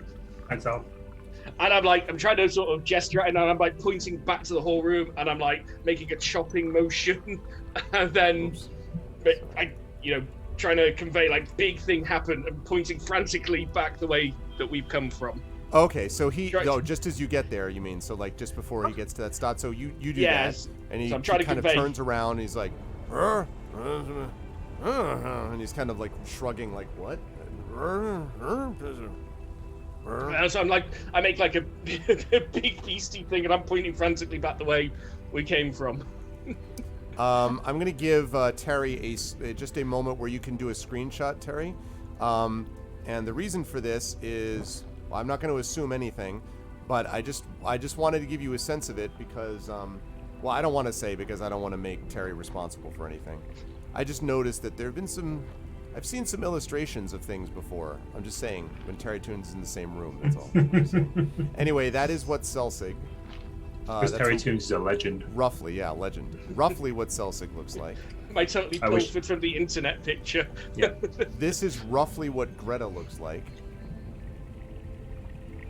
I wish I was Terry that Toons. Picture. Yeah. I so love that picture. It's really great. This is what Urash I love this too. This is what Urash looks like. And then the problem is that I still don't have what River looks like, because someone has been busy having a baby, so has not been able to give me. So she is a silver dragonborn, and so it really doesn't help to show you, like, that's just her top down, so that doesn't really help you all that much probably. But she's a silver dragonborn. Just use your imagination. Yes. Okay. All right, so he's like, like kind of shrugging and not knowing what you're talking about apparently. And that's good because you can see just underneath his like right arm as he's gesticulating at you, you can see on the other side of this table a fire giant who is just starting to get to his feet, like he sees something on the other side of the ogre, like he can't make out what, but he's like, and he's like, it looks up like he's gonna, and he says something in presumably giant, and the ogre turns around like he's turning to face him. Okay. I immediately run. Okay, so he turns around, he's like, and you're already gone, like running this way. You hear shouting behind you, and there seems to be an argument going on between a smaller voice and a much larger voice. About the imaginary halfling friend he's just made. Exactly. So he is like, so you guys now get through. Now the good news here is that the door is still open that they ran through from the gantry. So you book it onto this platform. Now you are now in searing heat. It's very, very hot. You will suffer from exposure if you're in here for too long, but I'm guessing what you're doing is just running the hell up towards the side of it. Is that fair to say? That's what you're doing? Okay, so we're going to move your tokens up to here. Yeah. As I catch up with the party, I'm trying I'm going, we've got to hurry things up, we might have more company. River, I just moved you, so I hope that was fine. Yeah, that's good, that's fine. I was about to move me. Okay, so as that, it's good that you're moving there, because as you get there, give me the... Heart is in my mouth right now. Okay, here we go. If they find us, it will be everywhere. Appears on the gantry. He is wielding a huge club, and in one hand is a club, and in the other hand is what looks like kind of a massive scimitar. And he sees you as like, roar, and like bellows at you as he starts like making his way. And of course, every step it's like clank, clank, clank, like he's going twice as fast, right? So all of you presumably keep running. Now, which direction are you going? You're going up here, I assume? Well, there's only one way to go, isn't there? Yes, that's true. Yeah, sorry. Well, you could. Well, no. Actually, that's not true. You could go down here, like where the other. Well, no, because you'd have to jump over to it. Yeah, no. Pretty much that's the only way to be safe. How far is the jump? 10 feet. Hello. Okay. 10 feet. Okay. You run into here. Get in a minecart, quick! More or less, suddenly it's Temple of Doom. Yes. Cover your heart, Indy. Cover your heart. exactly. No, Narlock is going to turn into minecart madness instead. Okay, let me show you what you all see. I'm just going to show the walls because I'm tired of putting shadow there. Oh, we could have jumped the 10 feet to get exactly where we ended up. That is something we would have probably tried to It would do have been, if yeah, we it would were have been being funny. You're like, pursued. I did it. Oh. Yeah. Okay. Three failed saves, a potion, and an inspiration later. I'm like, I made it! And you guys just stood there. I'm like, well, Oh, man. You know what? If that isn't the best summary of our campaign so far, I don't know what it is. Okay. So, let's see. There are. Okay. What you can see here is the following. So, this area has these rail tracks that are extending out from the northern side of the room. And you can see that they end at a pair of wooden barriers. And there are 3 pillars of black. I hope it's basalt. I actually don't remember if it's basalt or basalt. But stone pillars, basically, that are supporting the ceiling. And the bucket chain is passing through gaps in the western and eastern walls, the iron buckets dangling a few inches above the floor that you can see. The other thing here is that as you're kind of looking up at this area of the map right here, you can see that the track kind of leads upward. You need to actually go up the track to see because it gets darker, considerably darker fast when you get in through here. But out here, you can see that this extends out into that room, the big room that you've been in. The bigger concern, though, is to the southern portion of this room. You can see that there are definitely a number of buckets and crates, I should say barrels and crates, that are in alcoves to the south, and there are also some piled in the northeast corner of the room. But the bigger concern is that there are 4 dwarves that are sitting here, 4 shield dwarves, it looks like. Biggest concern is that there's no stairs. Well, there's a bigger There are concern than no. that. No. And that is... the fire giants. No, not a fire giant. Not as, Oh god, something worse. Not as such, no. Okay.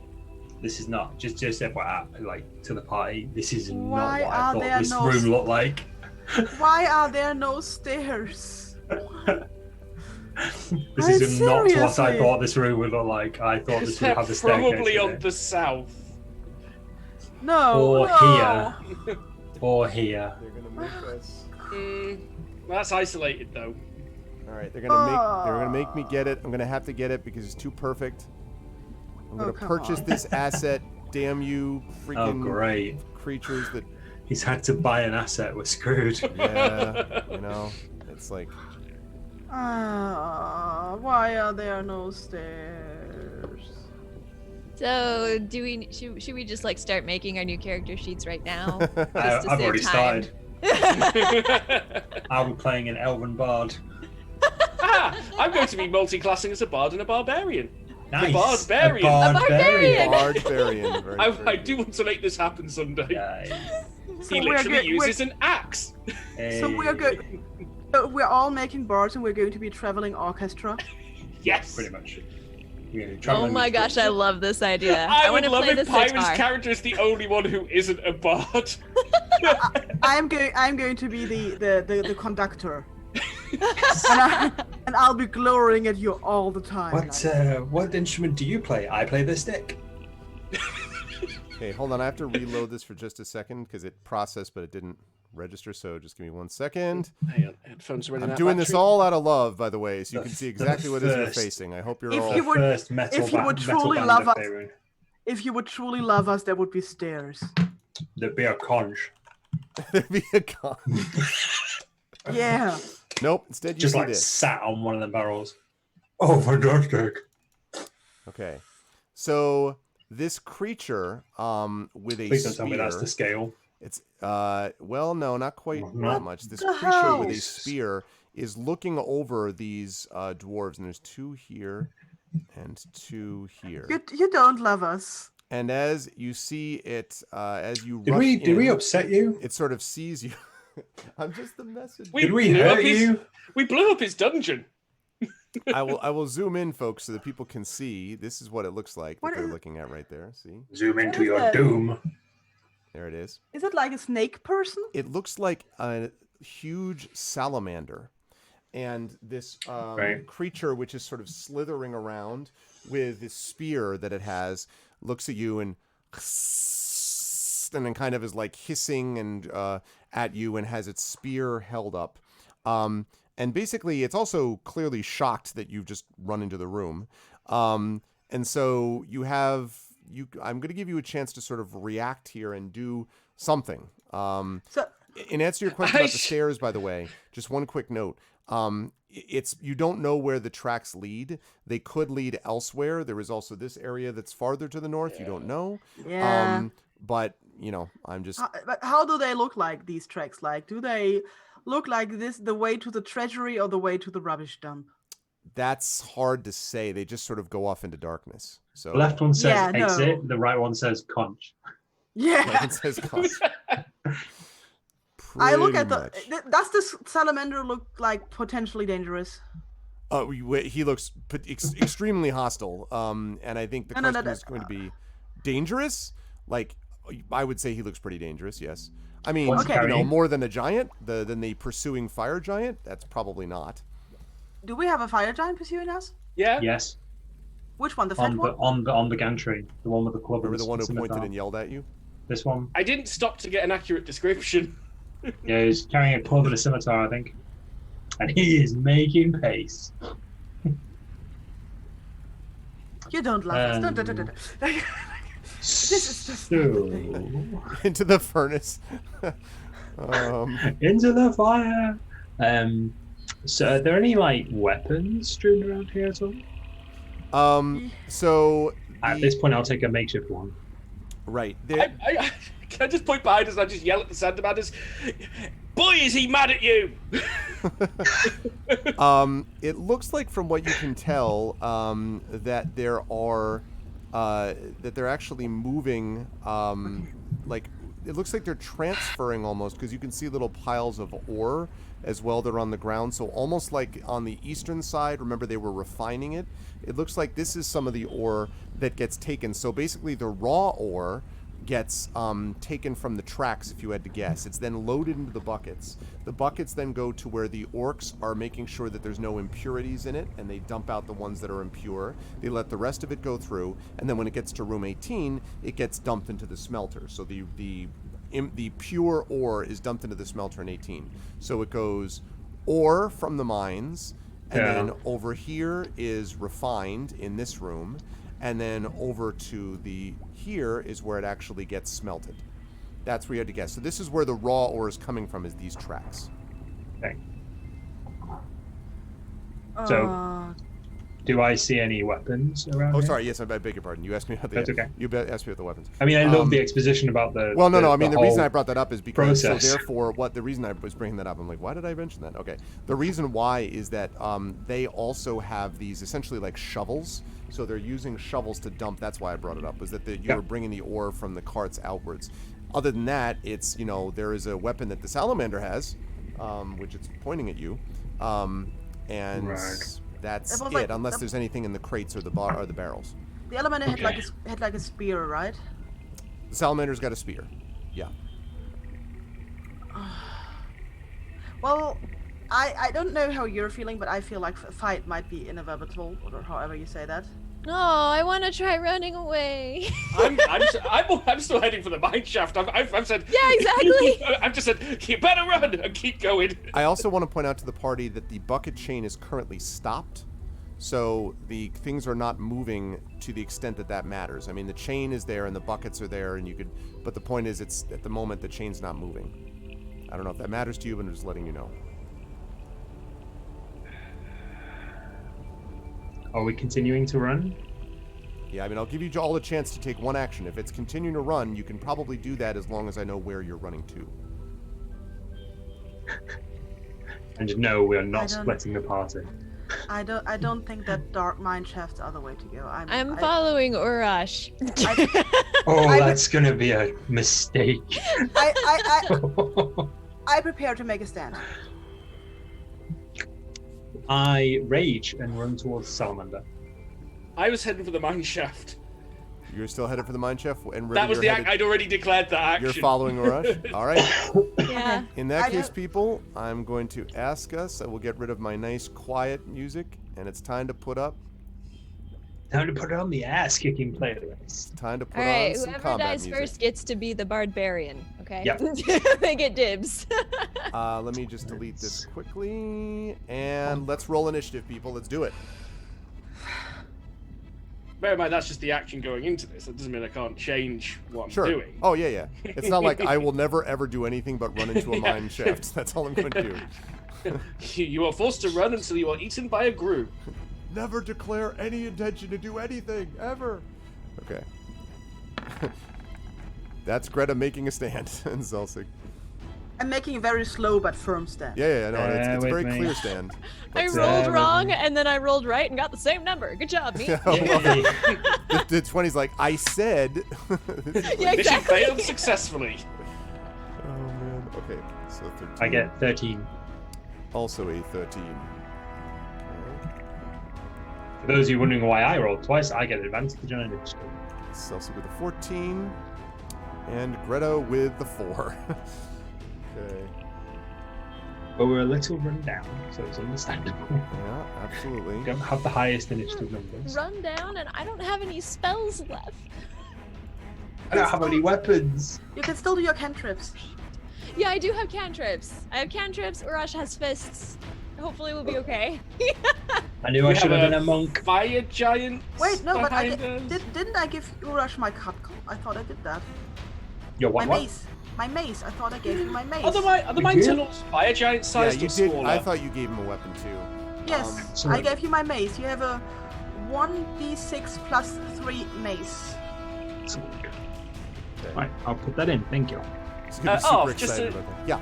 Yeah. The mine shafts, are they fire giant sized or smaller? They are 20 feet wide, so they're pretty wide. They at least here they probably a giant could get access to it. Farther down, you don't know if it narrows at all. Here it'd be wide enough for a giant to get in. Okay. Okay. Suggestion: you have Urash use Celsig as an improved weapon. As an improvised weapon, you mean? I don't think there's anything improved. We've already about it. done that. I used them as a javelin a few sessions back. Oh man, that's true. Oh wait, that's the plus 3 could be my No, strength modifier. that's fine. Yeah, it's going to be 1d6 plus my strength mod. Yeah, sorry, I That's didn't. cool. No, that's fine. I was going to say, wow, that's a hell of a mace. River, Oh, what's sorry. your dexterity, River? No, I think improved weapon was the correct choice, Tara Toons. Yeah. And Urash, what's yours too? Mine's 14 or Okay. plus 2. Thank you. 14. Was what? 14. Also 14? Yeah. All right, in that case, I'm going to give it to Urash because he is raging and because, quote, River said, I am following you. So, okay. And let's have this guy roll.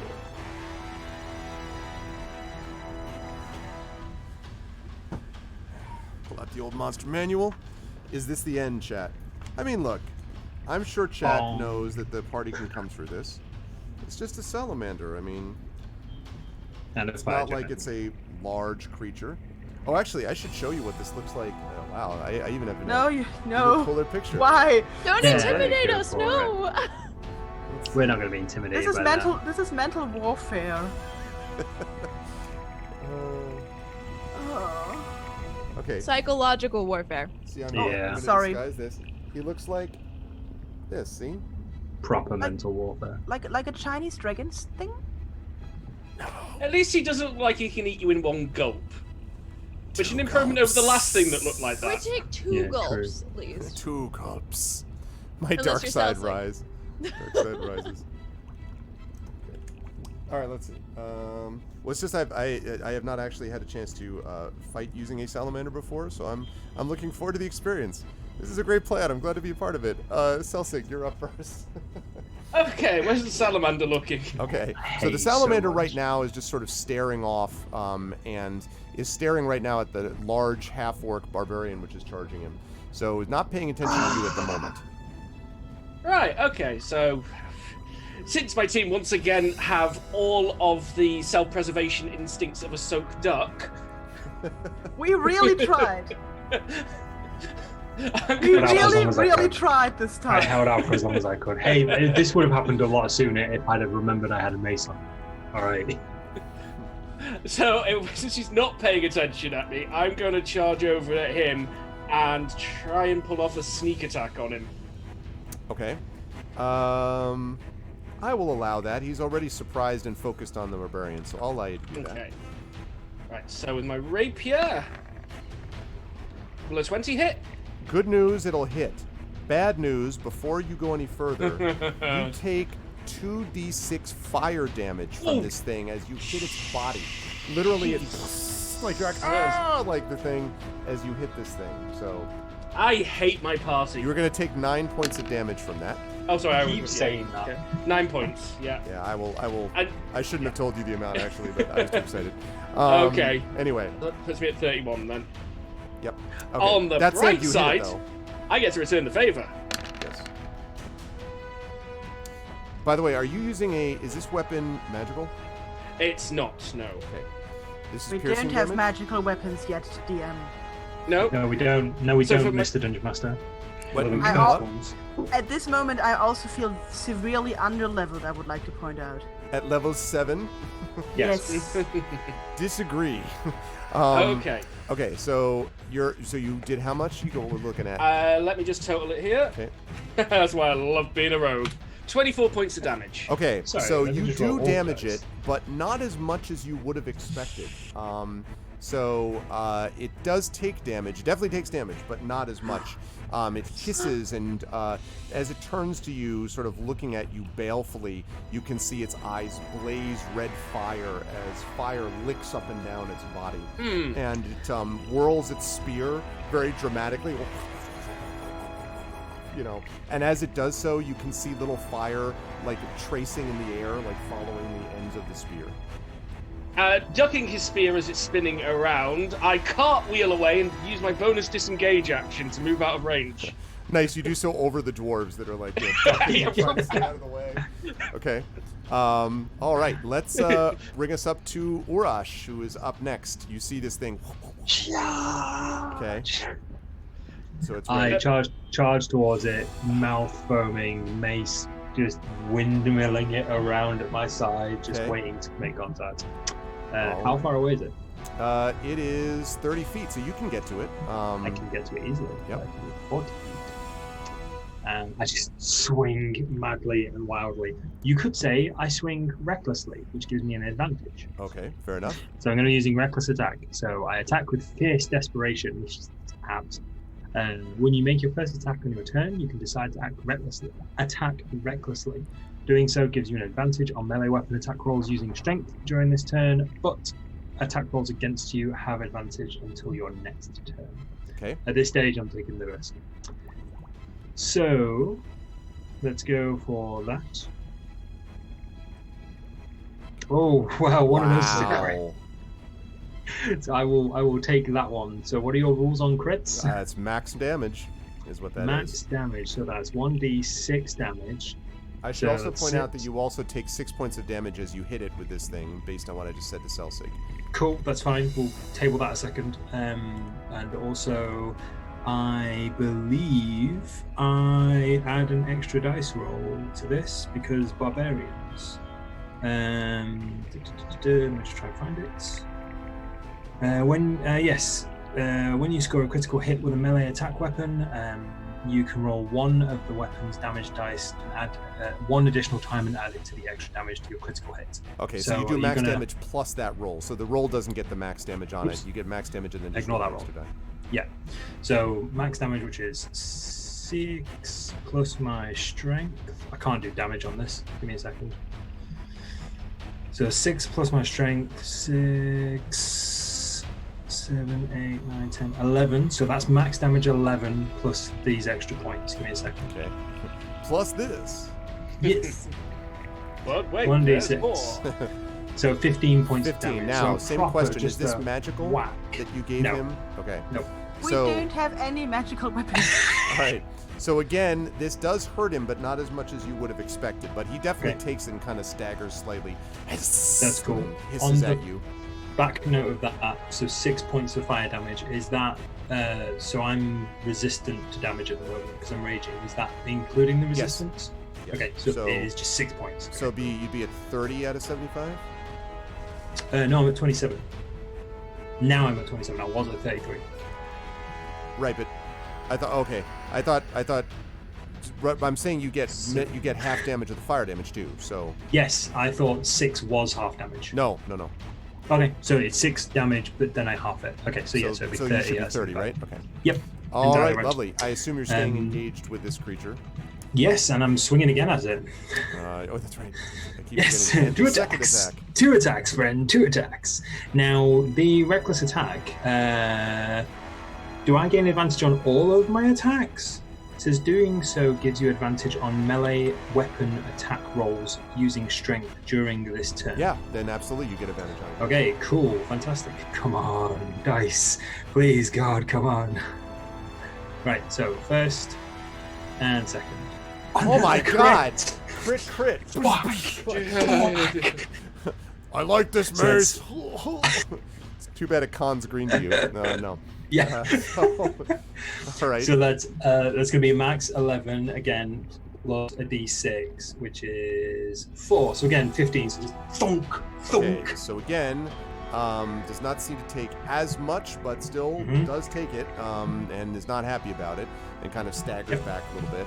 Again, now your attack part is over, so now you're going to stay engaged with it at this point, I believe. Yes, I've hit it a second time. Do I need to take another lot of fire damage? Yes, that's true. Every time you hit it, yes. Thank you for Yep. the reminder. You were going to take You're welcome. same amount, which would be 7, which will drop down to 3. Great, cool. So 27 out of 75. So now you're 27 to 75. That hurts. That leads us now to River. So River, you've got this creature in front of you. You hear the pounding footsteps of a giant on the gantry in the room behind you. It's not right there yet, but you hear it, and you can see it's a difficult tactical situation. Understatement. Yes. Ah, God. Okay. Let's see. Because I was gonna chill touch the big snake thing, because Mhm. that's like all that I have that would affect it. Mhm. But now that I know that I hear something behind me, like.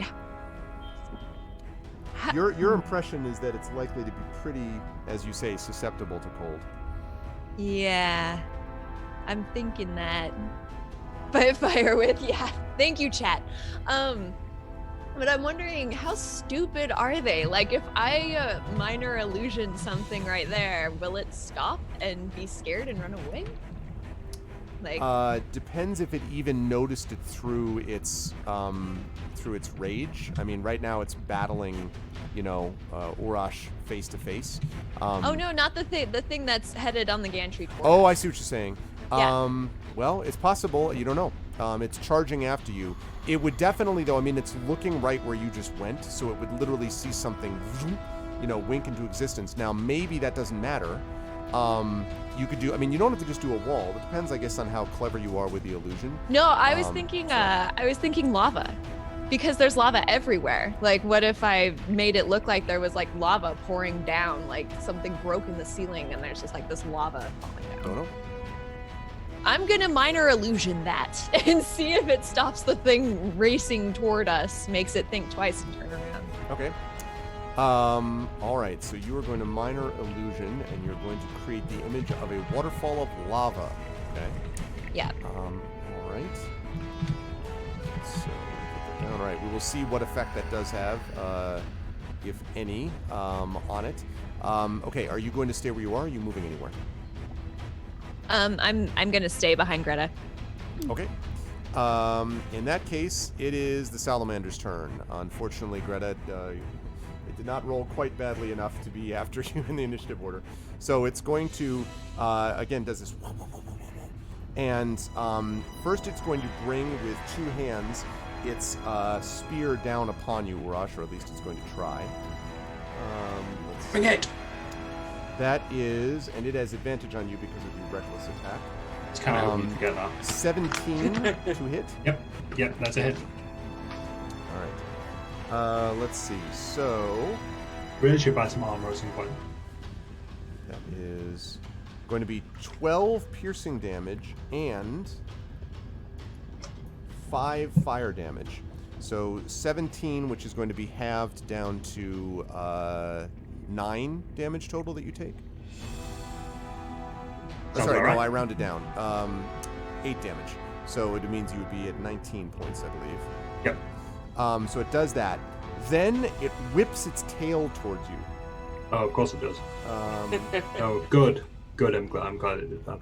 okay. You will I not see be you happy have to know that it multiple critically attacks. hits you with its tail.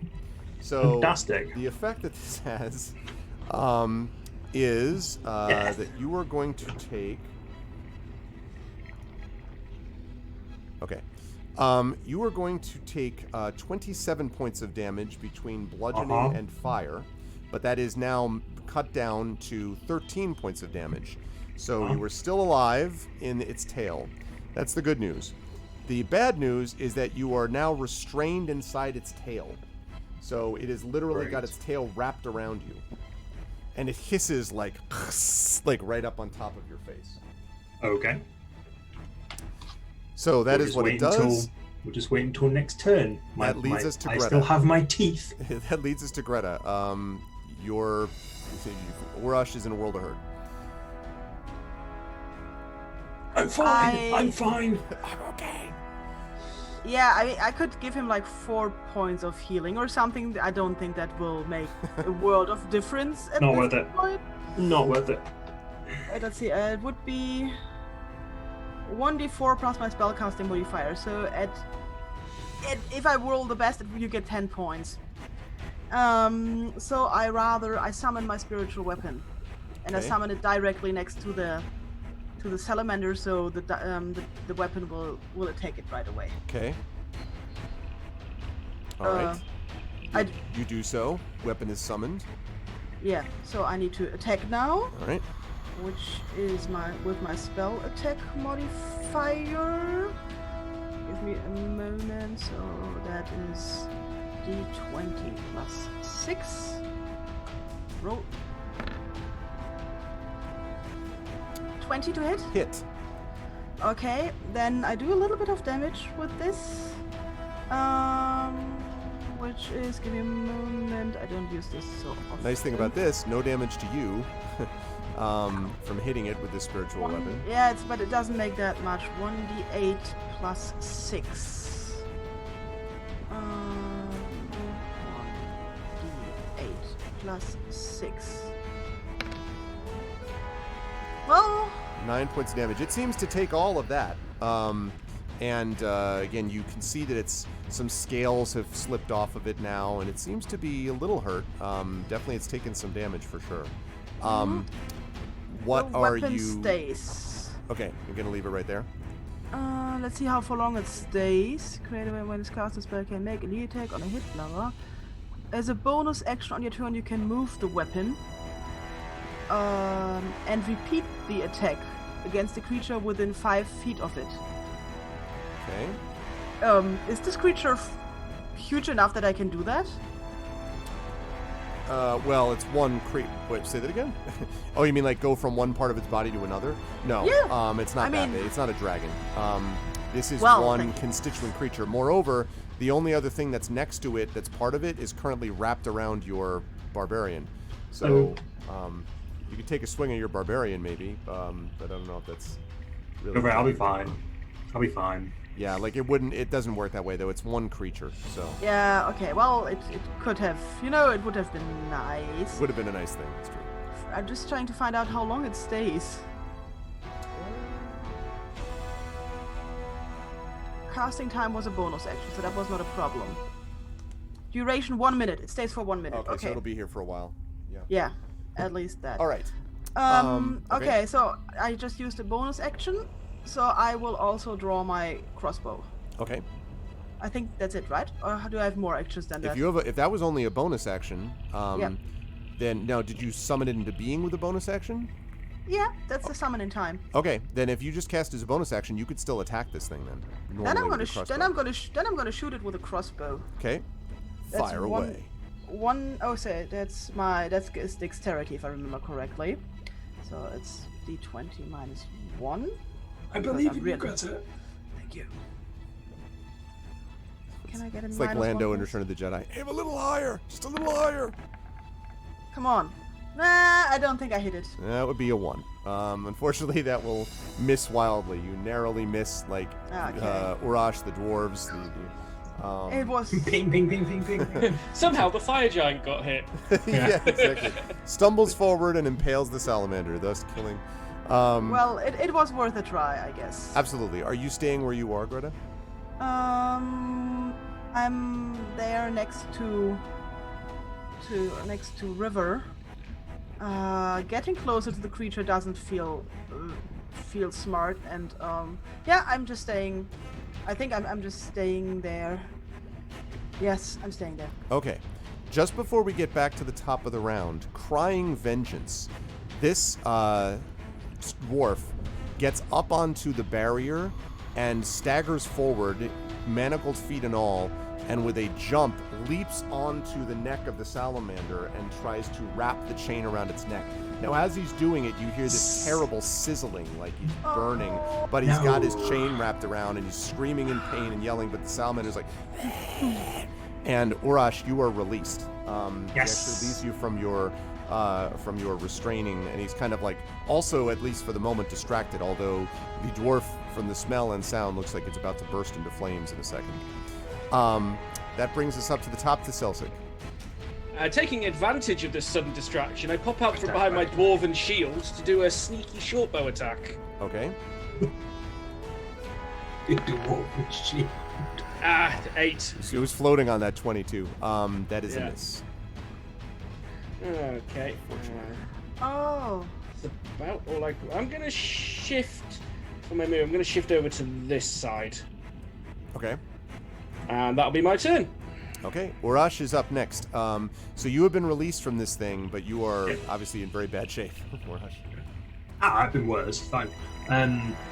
How distracted is this salamander? Oh, it's extremely distracted at the moment. Is it distracted enough for me to try and take its weapon or disarm it? Interesting. Yeah, that's it. I thought you'd say that. I will give you the opportunity. It is very distracted. I will give you the opportunity to grab the spear from it, but I will warn you that when you touch this thing, if it's anything like superheated like the salamander, it will probably burn you, but if you survive it and you make the check, you might be able to get the spear clear of it.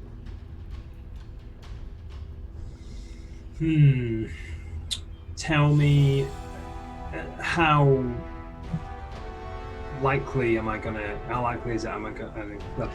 try again. God, language is hard. Am I going to succeed?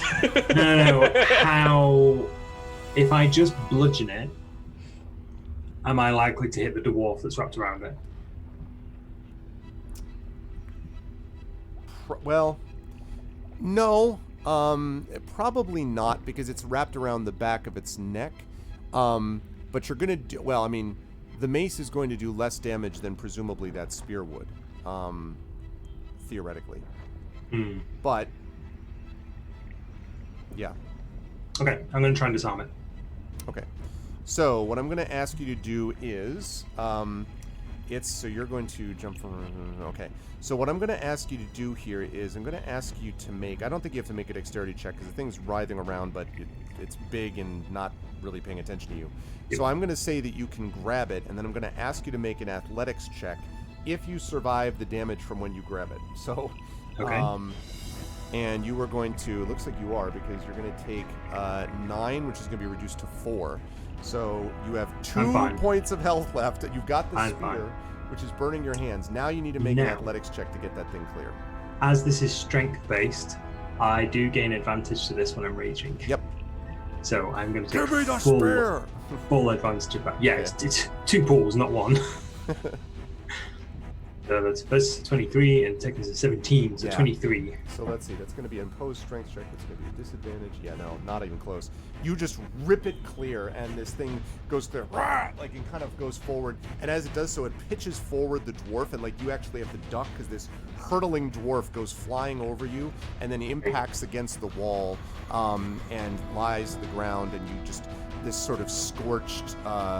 If any of you saw the one part of The Mandalorian where the Mandalorian gets the flamethrower off on the stormtrooper, that's kind of that's the result. This dwarf is pretty dead.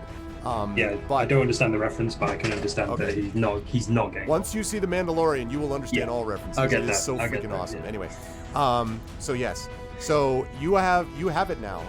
You have Cool. this spear. It is hot, but now that it's burned you the one time, it won't keep doing so. And the creature is like sort of facing you, kind of half dazed. Awesome. So I've never disarmed a character before in D&D. I don't know if that's an action or just a thing. Can I attack it now? You can attack it if you don't move. So Okay, if if I you don't disarm move. it now, you can now try to attack it. Okay, so I'm going to try and attack it with the spear. Okay. So go ahead. I'm gonna need some help from you in this one because Yes. I don't know what's wrong with the spear. So for the spear, it's going to be, let's see, it's your normal, so it's a normal melee attack, strength melee attack. So Mhm. your strength, your proficiency. I'll give you the damage when you hit it, but that's what you're looking at. Twirl the spear and create a tornado. So strength plus proficiency. So strength, as in the strength modifier. Strength plus modifier proficiency. plus your proficiency. Yeah, so 5 plus 3. So plus 8. Yep. 1 second. 1d20 plus 8. Oh my god. Oh wow. Critically hits. Holy Wow. cow. So I'm liking this spear. You'll It's be like- happy to know as well that because of the length of the shaft of this spear, you do not take damage from hitting it with this thing. So you're actually some distance. So you actually like poke it, like, like pierce right into it. So this is going to be a total of 2d6 plus your, I'm sorry, you're using two hands, 2d8 plus your strength modifier damage. Not proficiency on this So one. 21. So 21 damage. So you pierce this thing, and it is surprisingly not resistant to its own spear. extra dice because I'm raging. Okay, Just FYI. so go ahead and do that. So that would be So you're 21 right now. So I'm 21 right now. What was the damage dice? Was it a D8? It was d8. So 21 plus. Let's make that 23. 23 damage, okay. Yep. And it takes all of that from this thing. You Good. kind of impale it, and it's like, "Arr!" And its body sort of wriggles a little bit on the end of the spear at the moment. So that's my first attack. Yep. So at this I'm one, to gonna get another just- attack, you'd have to pull it out again. Like, you can't just, Yes. Is that an issue? No, probably not. I just wanted to let you know that that was the case. So you're going to pull Okay. this thing out. Yep. So I've stuck it basically quite hard, its and now I scales. just pretty much, and now I just yank through it free and just immediately try and stick it again. Okay. So The previous highly underrated rolls. spear is a weapon, by the way. Previous rolls. Yeah, I'm seeing that. Oh, it's so close. Oh, wow. God damn, man. These rolls, though. All right. That is not a crit, but it is a hit. Okay, excellent stuff. And so the other one was 2d8 plus strength. my strength. Not proficiency, though, on that one. Just strength. Not proficiency, just strength. So 2. That's so thrusting, actually. Oh yeah. 2d8 plus 5. Roll that. That's going to be 11 points of damage. Okay. All right. It is starting to look pretty hurt now. It's not dead, but it's definitely taken a lot of damage. What he in the should last do. 2 attacks, and kind of hisses and kind of writhes at the end of your spear. It's and- my spear now. Exactly. And that's going to lead us to River is up next. What are the dwarves doing during Well, this time? The one dwarf is currently dead. Other than the smoldery one. Yeah, other than the smoldering one. The others are kind of looking around nervously at both, there's sort of, 2 of them are looking at their dead comrade. One of them is sort of looking at the salamander. It's like they're trying to decide what to do. And they are manacled, you said? Yes. Okay, I use Mage Hand to free them. Ah, okay. If you're going to do that, you're going to have to focus your attention on doing it, and you're going to need to basically pick the lock with your mage hand. You can do that, but it's going to require like a check, as if you were picking the lock in person. So it's not just automatic, because they are locked. Okay, is that Dex? That would be dexterity, yeah. You got this.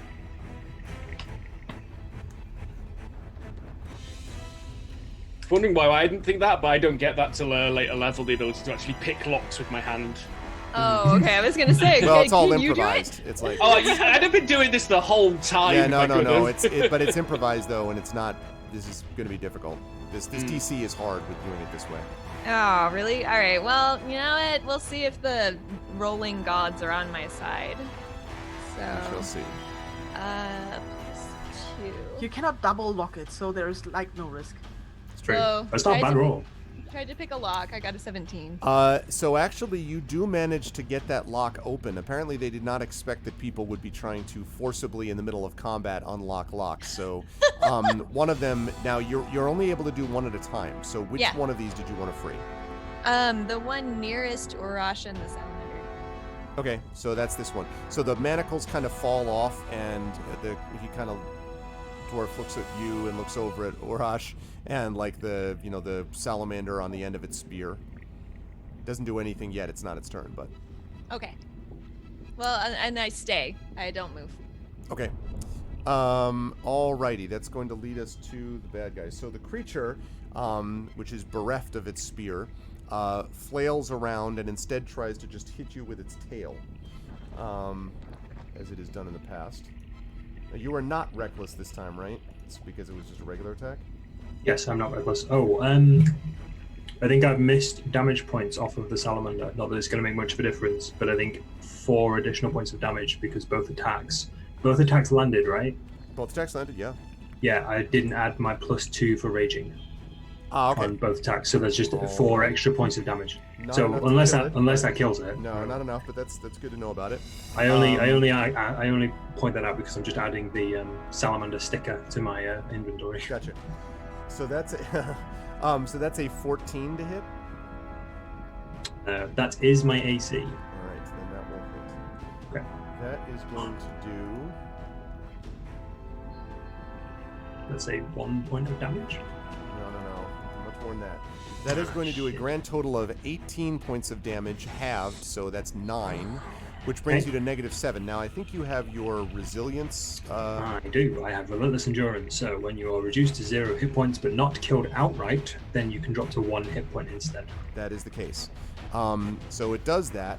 Now the thing is, it cannot restrain you because you have it on the end of its spear. So it's basically just like slapping you around, like trying to bludgeon you, basically, essentially. But you got lucky because of that spear. Many things have happened because of the spear. But what it does do is it basically yanks you backwards. So it kind of pulls back and you go with it a little bit, a few feet. All right. And that's going to lead us to Greta with, well, we'll see what happens after that. Greta's first. I made a little mistake last turn, which did not actually lead to anything, but using the spiritual weapon to attack was actually my attack. But as my attack with this crossbow didn't hit, it didn't... Oh, I see. Okay, I was going to ask. Okay. Yeah, so sorry for that. That's okay. So Urash is now unconscious, or... Nope, I have 1 hit point left. Oh, okay, so... Well then, I hit it again with a spiritual weapon, because why not, actually? All right. Spiritually weaponize this thing. Yeah, I mean, why not? You got better. 23? 23 will hit. Nice. And it's 1d8 plus 6 again. And 9 damage. Okay, this thing looks very hurt now. You can see that, like, there's sort of blood or something, some kind of weird fire thing dribbling down its scales. There's several scales on the ground. It seems to be drooping a little bit. Just you wait, you murder noodle. Are you moving anywhere, Greta? No, I'm still standing here with River just in case something happens over here. Okay. Just before the top of the round, the dwarf that you freed, River, turns and starts immediately trying to tend to the dwarf next to him. So basically he's trying to, like, open the chains, essentially the manacles of the dwarf next to him.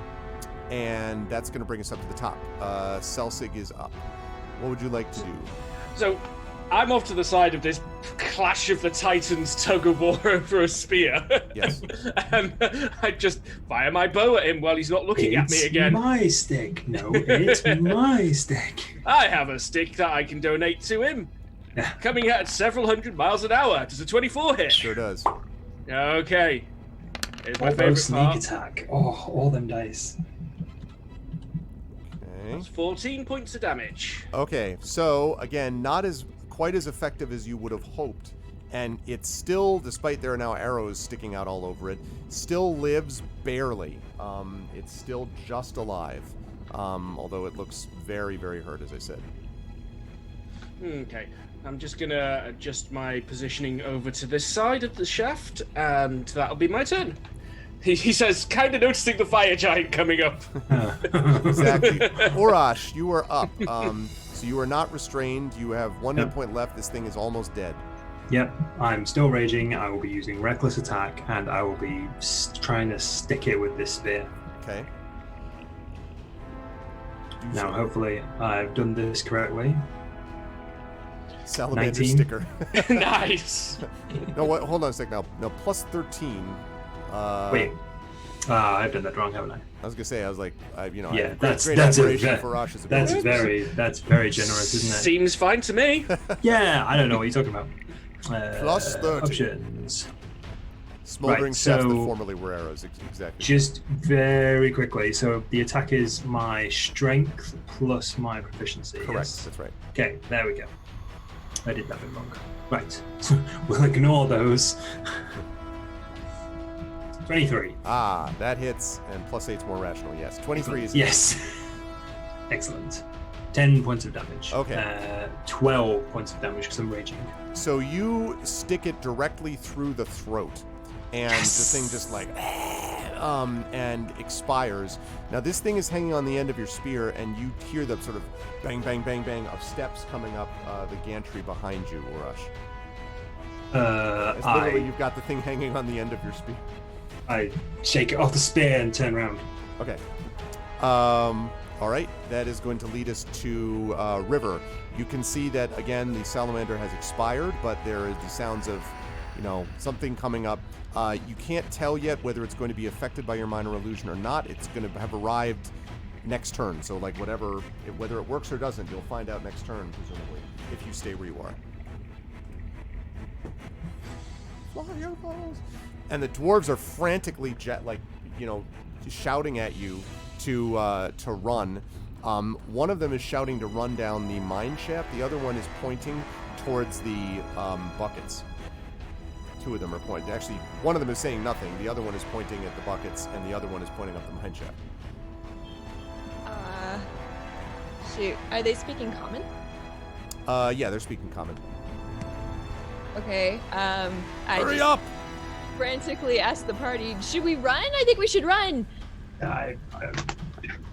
It seems like a good idea. Okay, let's run. So I run. We run. Okay. Which way? Three, one of them is pointing you four. up the mine shaft. One of them is pointing you down this way.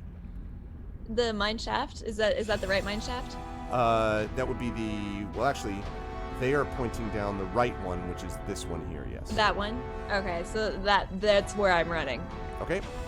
All right, so you're gonna, if you double move in there, then that means this is what you see. 10, 20, so you could get probably about, I'm just gonna move you over to where I think Yeah, you just would be, move me.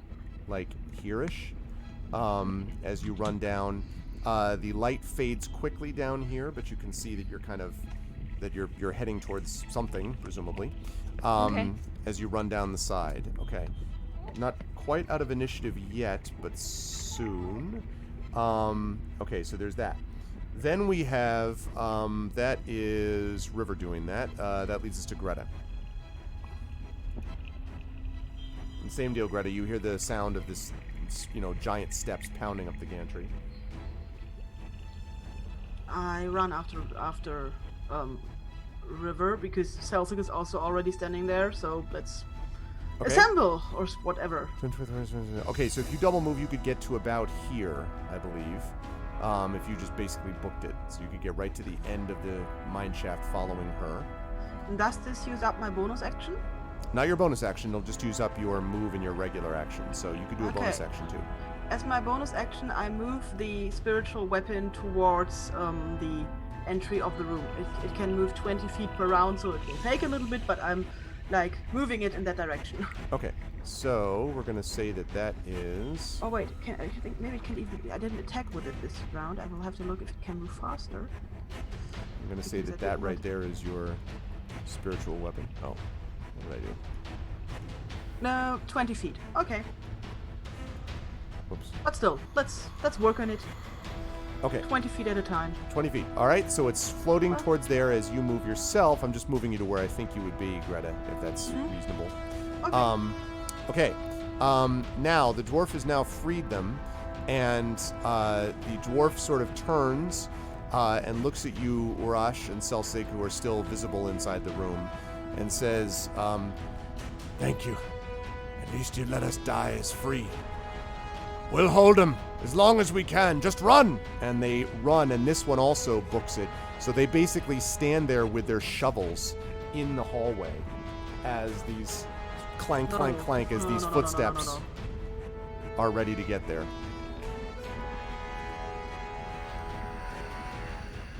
That's what do you mean? No, you were literally saying, let's free the slaves and cause chaos.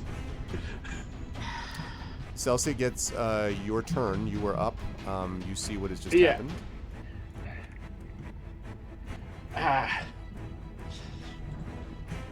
I just look for a moment and I just look for a moment. I just run, try and grab Greta as I run past because I can see her hesitate. Okay. All right. You run along. Greta, will you let yourself be pulled along?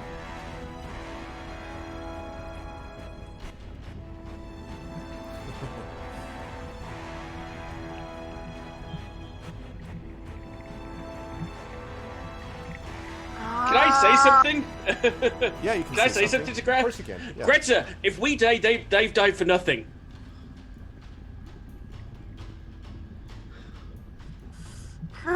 Can somebody else act first or something? Nope, he's grabbing you. You have to decide. Urash is going to be acting next. Then let's help them die for something. And I turn back. Okay. You allow yourself to be brought along. Urash, that means it's your turn. No, I turn back towards the dwarves. Oh, bigger burn. Okay, so you kind of tear free, and you start moving towards the end of the railing, the rail, like here. Okay. We're gonna take him. Urash, you're the last person to act here. Okay. They're yelling at you to run into the. They're like yelling, "Run, run, run!" Yeah, I'm moving to at least this point, and I motion to Greta. Look, they're dying an honorable death. This is not our end. We have bigger enemies to fight.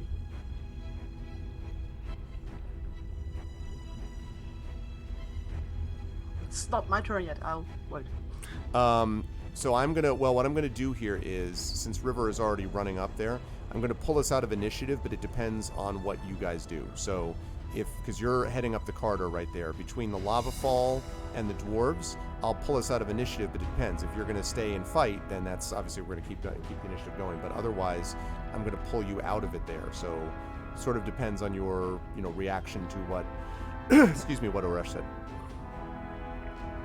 Chat is very much like, wow. They're all like, So they're uncertain, but it sounds like a lot of them are talking about the pressure.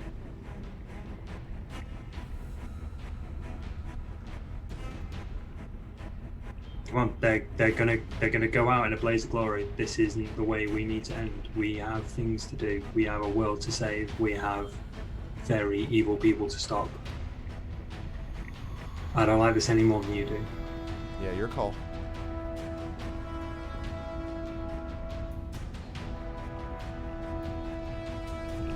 I am moving towards the shaft. I'm trying to kind of. It's up to Greta now. Take Greta with me. For sure. Not forcibly, mind. I'm just like, Yeah, Greta well, could we still gotta, pull we gotta free if go. she Yeah, yeah, wishes. we gotta go. We gotta go.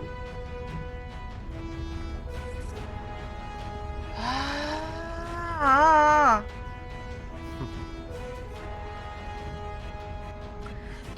Do we see like the fire giant entering the room or anything? No, you just heard the sound of it. Like he's within if the illusion doesn't work, he'll be inside the room within 10 seconds or less. Like at the speed he was going. 10 seconds is a lot. 10 seconds is actually a lot. There is seriously no spell left that would help in any way. Ah, fuck this. Conch! Yep, Listen, I have absolute nothing. crunch. I have nothing. I go with Urash. Okay. So, Urash pulls you along, and as you are all brought into the mine shaft here, as you're sort of climbing upwards, and River, you're of course in the front, you can kind of see the mine tracks kind of receding into cloud and shadow, like sort of the, dust, I should say, and shadow. Behind you, you hear shouts of dwarven defiance. You also hear the sound of roaring, which is definitely not that. You hear sickening crunches, and as the sound of combat fades behind you, and whatever is left of them remains, you have left behind the dwarves. They have sacrificed themselves, but you are now into the mines. And that is where we're going to bring our session to a close for the evening. That was very rough. I know it was rough for Pyron, for Greta. I know it was rough for everybody to make a decision one way or the other. There were no bad decisions there, by the way. Whatever decision everyone made was the right one for their character. So that was a tough call. And good work, folks. I did not know how exactly that was going to work out. It is a good thing that Urash thought of grabbing that spear, because I was like, I don't know how you're going to get past the constant damage, like flashback of the constantly being hit by fire. So the dwarves made the same call as the elves earlier. I know it exactly, Lone Wolf. The dwarves are not yelling, "We trusted you." They told them to run. The dwarves are like, "We died an honorable death," but this is still rough. I recognize, but the party lives to fight another day, so to speak. I will start, as per usual, with the person on the bottom, who is two people at the moment. And that, of course, is Chai with Baby. Chai, thank you for hanging in there despite the fact that you had baby aggro, as they say, going through things. I hope everything worked out okay with that, but I did enjoy watching River do some of the stuff that she needed to do throughout that. I think the chill touch probably would have been more combat effective, but the giant behind you was this big problem that you had to deal with, and so I think you did the best you could to try to kind of balance out those concerns as you were going through them. How'd you feel about today? Where will the lovely people see you next? I don't know, Terry. You got to talk about that. Oh, wait, is there a Twitter handle? Did you just send something? Wait a second. Awesome artwork. Hold on, take a look at, I want to put a link in here because I have a feeling I know what she did.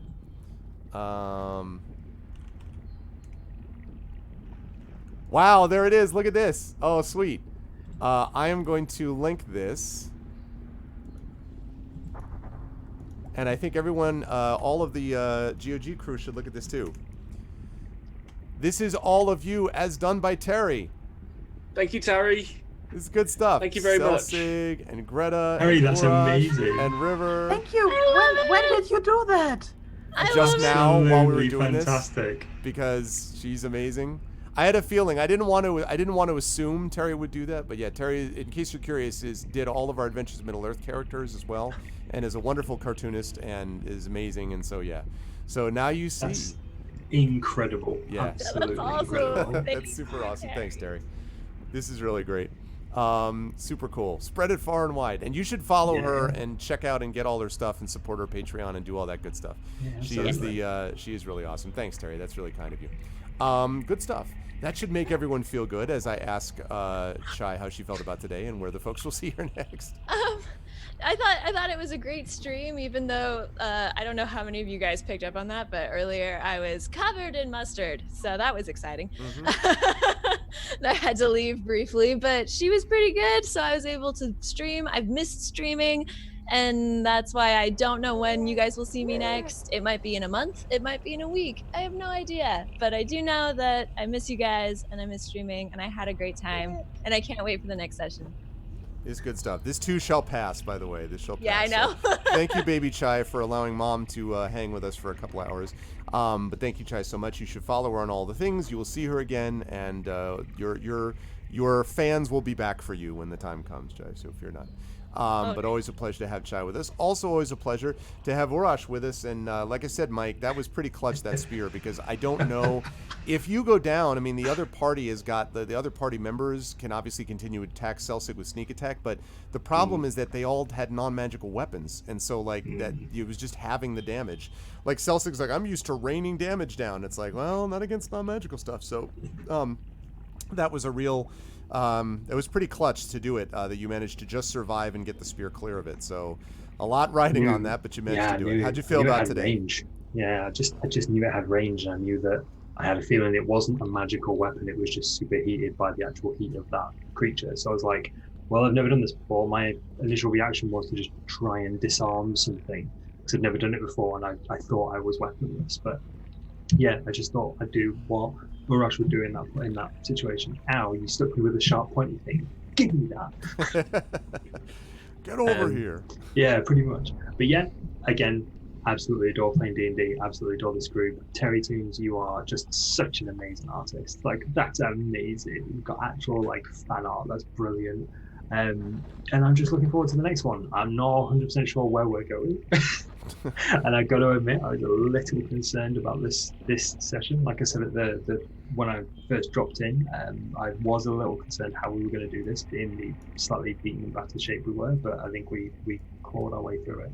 Although the ending, I don't know, Urash isn't pleased with that. Too many groups have tried to, or basically sacrifice themselves for this party. Greta wasn't wild about it either, Yeah. as you could tell. No. Neither of us that doesn't sit well with either of us. Like, with at least 3 different groups now have kind of sacrificed themselves for the party so that we can get to safety. So it's like, we need to stop doing that. But yeah, I absolutely love playing it. Absolutely loved playing with you guys, and really looking forward to the next one. And you can find Mike on Peripheral Mike. Twitter Thank is you. at Yes. what? That's what? probably the best one yet, at Peripheral Mike. Just check out that for all of my tech goings on. Which is good stuff. Thank you, Mike. I hope everything worked out okay today. And I will also say that I was thinking about this the other day with the Avengers. There's a certain point where all groups like this, that have reached a certain level of power, start getting frustrated at the fact that no matter what their power is, the levels of damage that others are trying to do around them means that they still end up having people that sacrifice themselves, and how much of a weight that is on them, because they'd like to avoid all of it, even when they're doing their best. But part of what this is about being able to, again, either choice that any of you made would have been legitimate, of course, but the choice that you made is also legitimate in that, you do have bigger fish to fry, so to speak. And so the fact that you allowed them to die freely on their own 2 feet instead of shackled, at the end of a salamander spear ought to mean something. So, but with that said, it was good stuff today. So good stuff as always, Mike.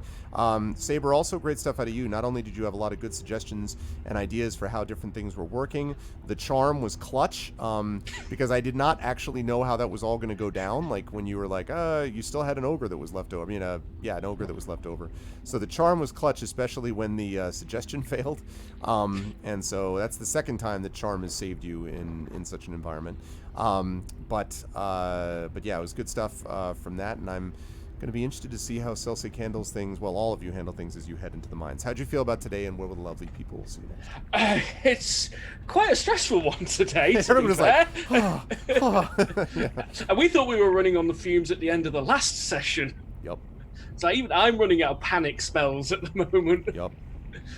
So yeah, Celsig's definitely more of a seeing the big picture. Not that he isn't being affected by this, but he's getting more determined to see things through to his end and not throw his life away in what he sees as a more pointless battle. I mean, how can we save the world if we die saving a group? Right. It's a bit more cold and analytical, but that's a little bit of what Celtic's about. Yep. You've got to weigh up the profit versus what you might lose, or what others might lose. Right.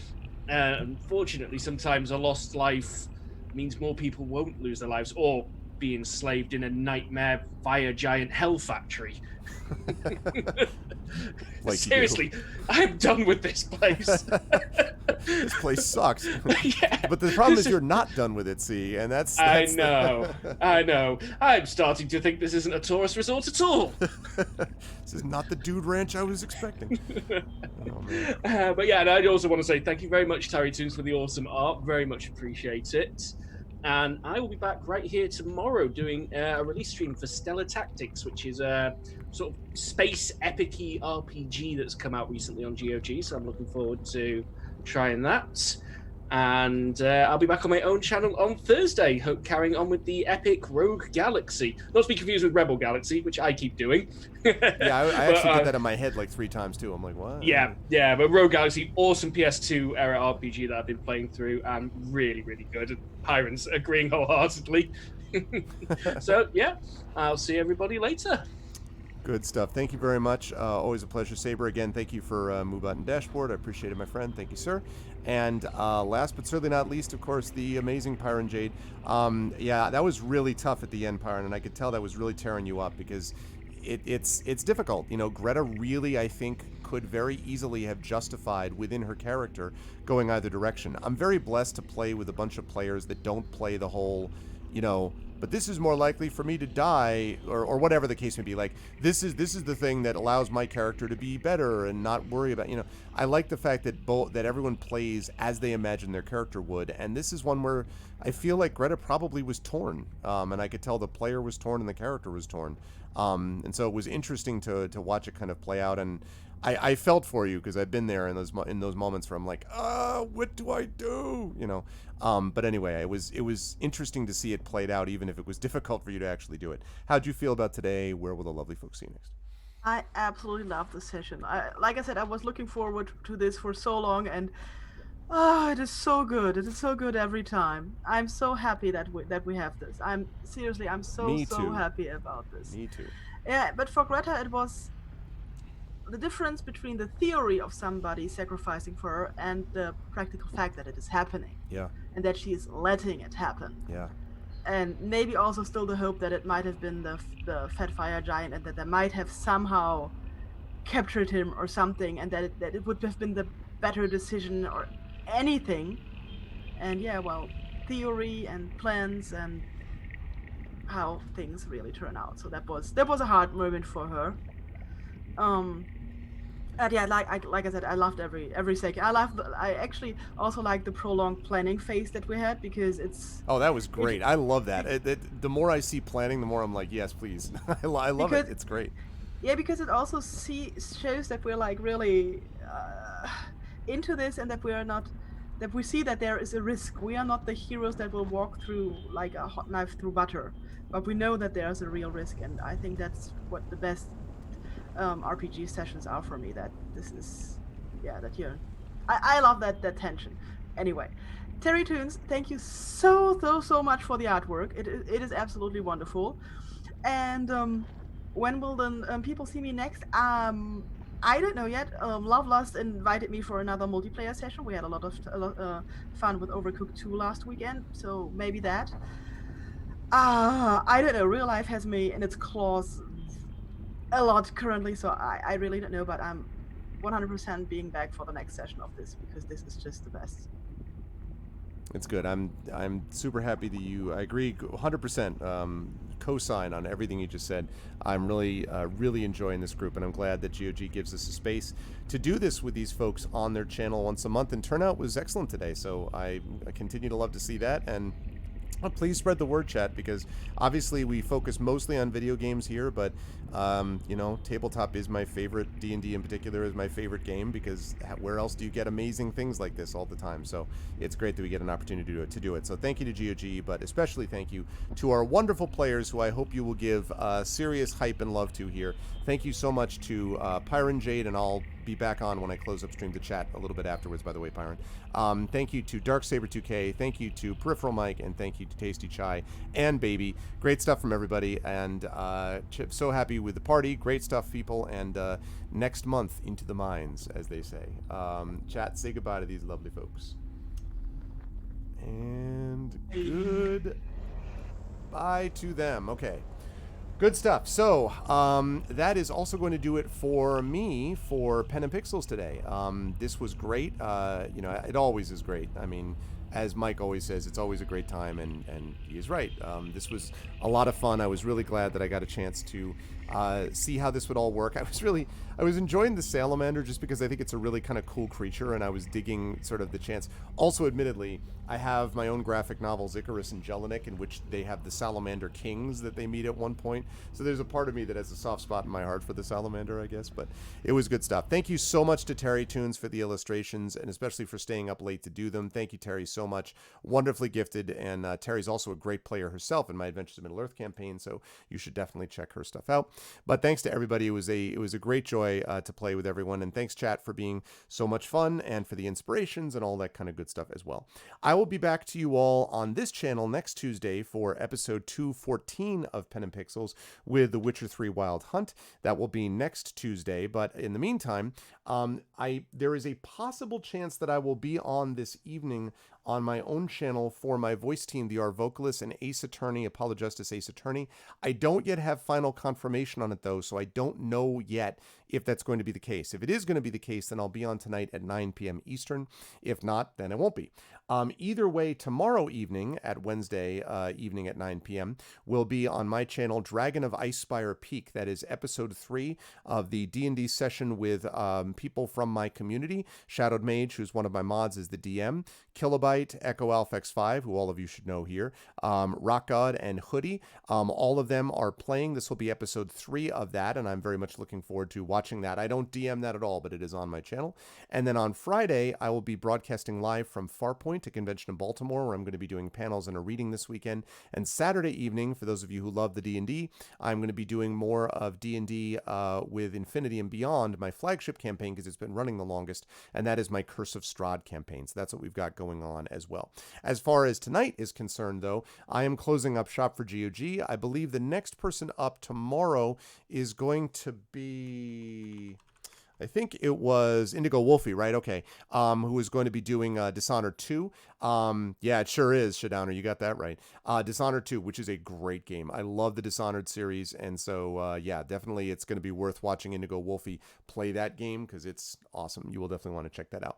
But that's going to be later on. As for me, I'm heading out now. Again, might be on back tonight at 9 p.m. Eastern, but if not, then you'll definitely see me on Wednesday evening on my channel for Dragon of Icespire Peak, and you'll see us right back here on GOG tomorrow morning.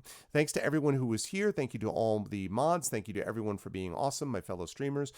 Thank you as well. Please make sure to follow the channel. If you followed, thank you. Please consider subscribing to the channel, and please consider as well subscribing to us individually, because all of that makes a difference, and we love it when you do that, and it's really awesome. Thank you to all of my wonderful players, most of all. Thank you to Pyron J, to Darksaber2K, to Peripheral Mike, and to Tasty Chai. Great stuff from everybody, and thank you so much again to Terry Tunes for the wonderful illustrations. That's it for me. Much love to all, and I will see all of you wonderful people on my channel on Wednesday night, well, possibly tonight or Wednesday night, and if not, then I'll see you right back here at 4 p.m. Eastern next Tuesday for The Witcher 3 Wild Hunt. Until then, everyone hang in there, and much love to all. Everyone be good to each other. Bye for now.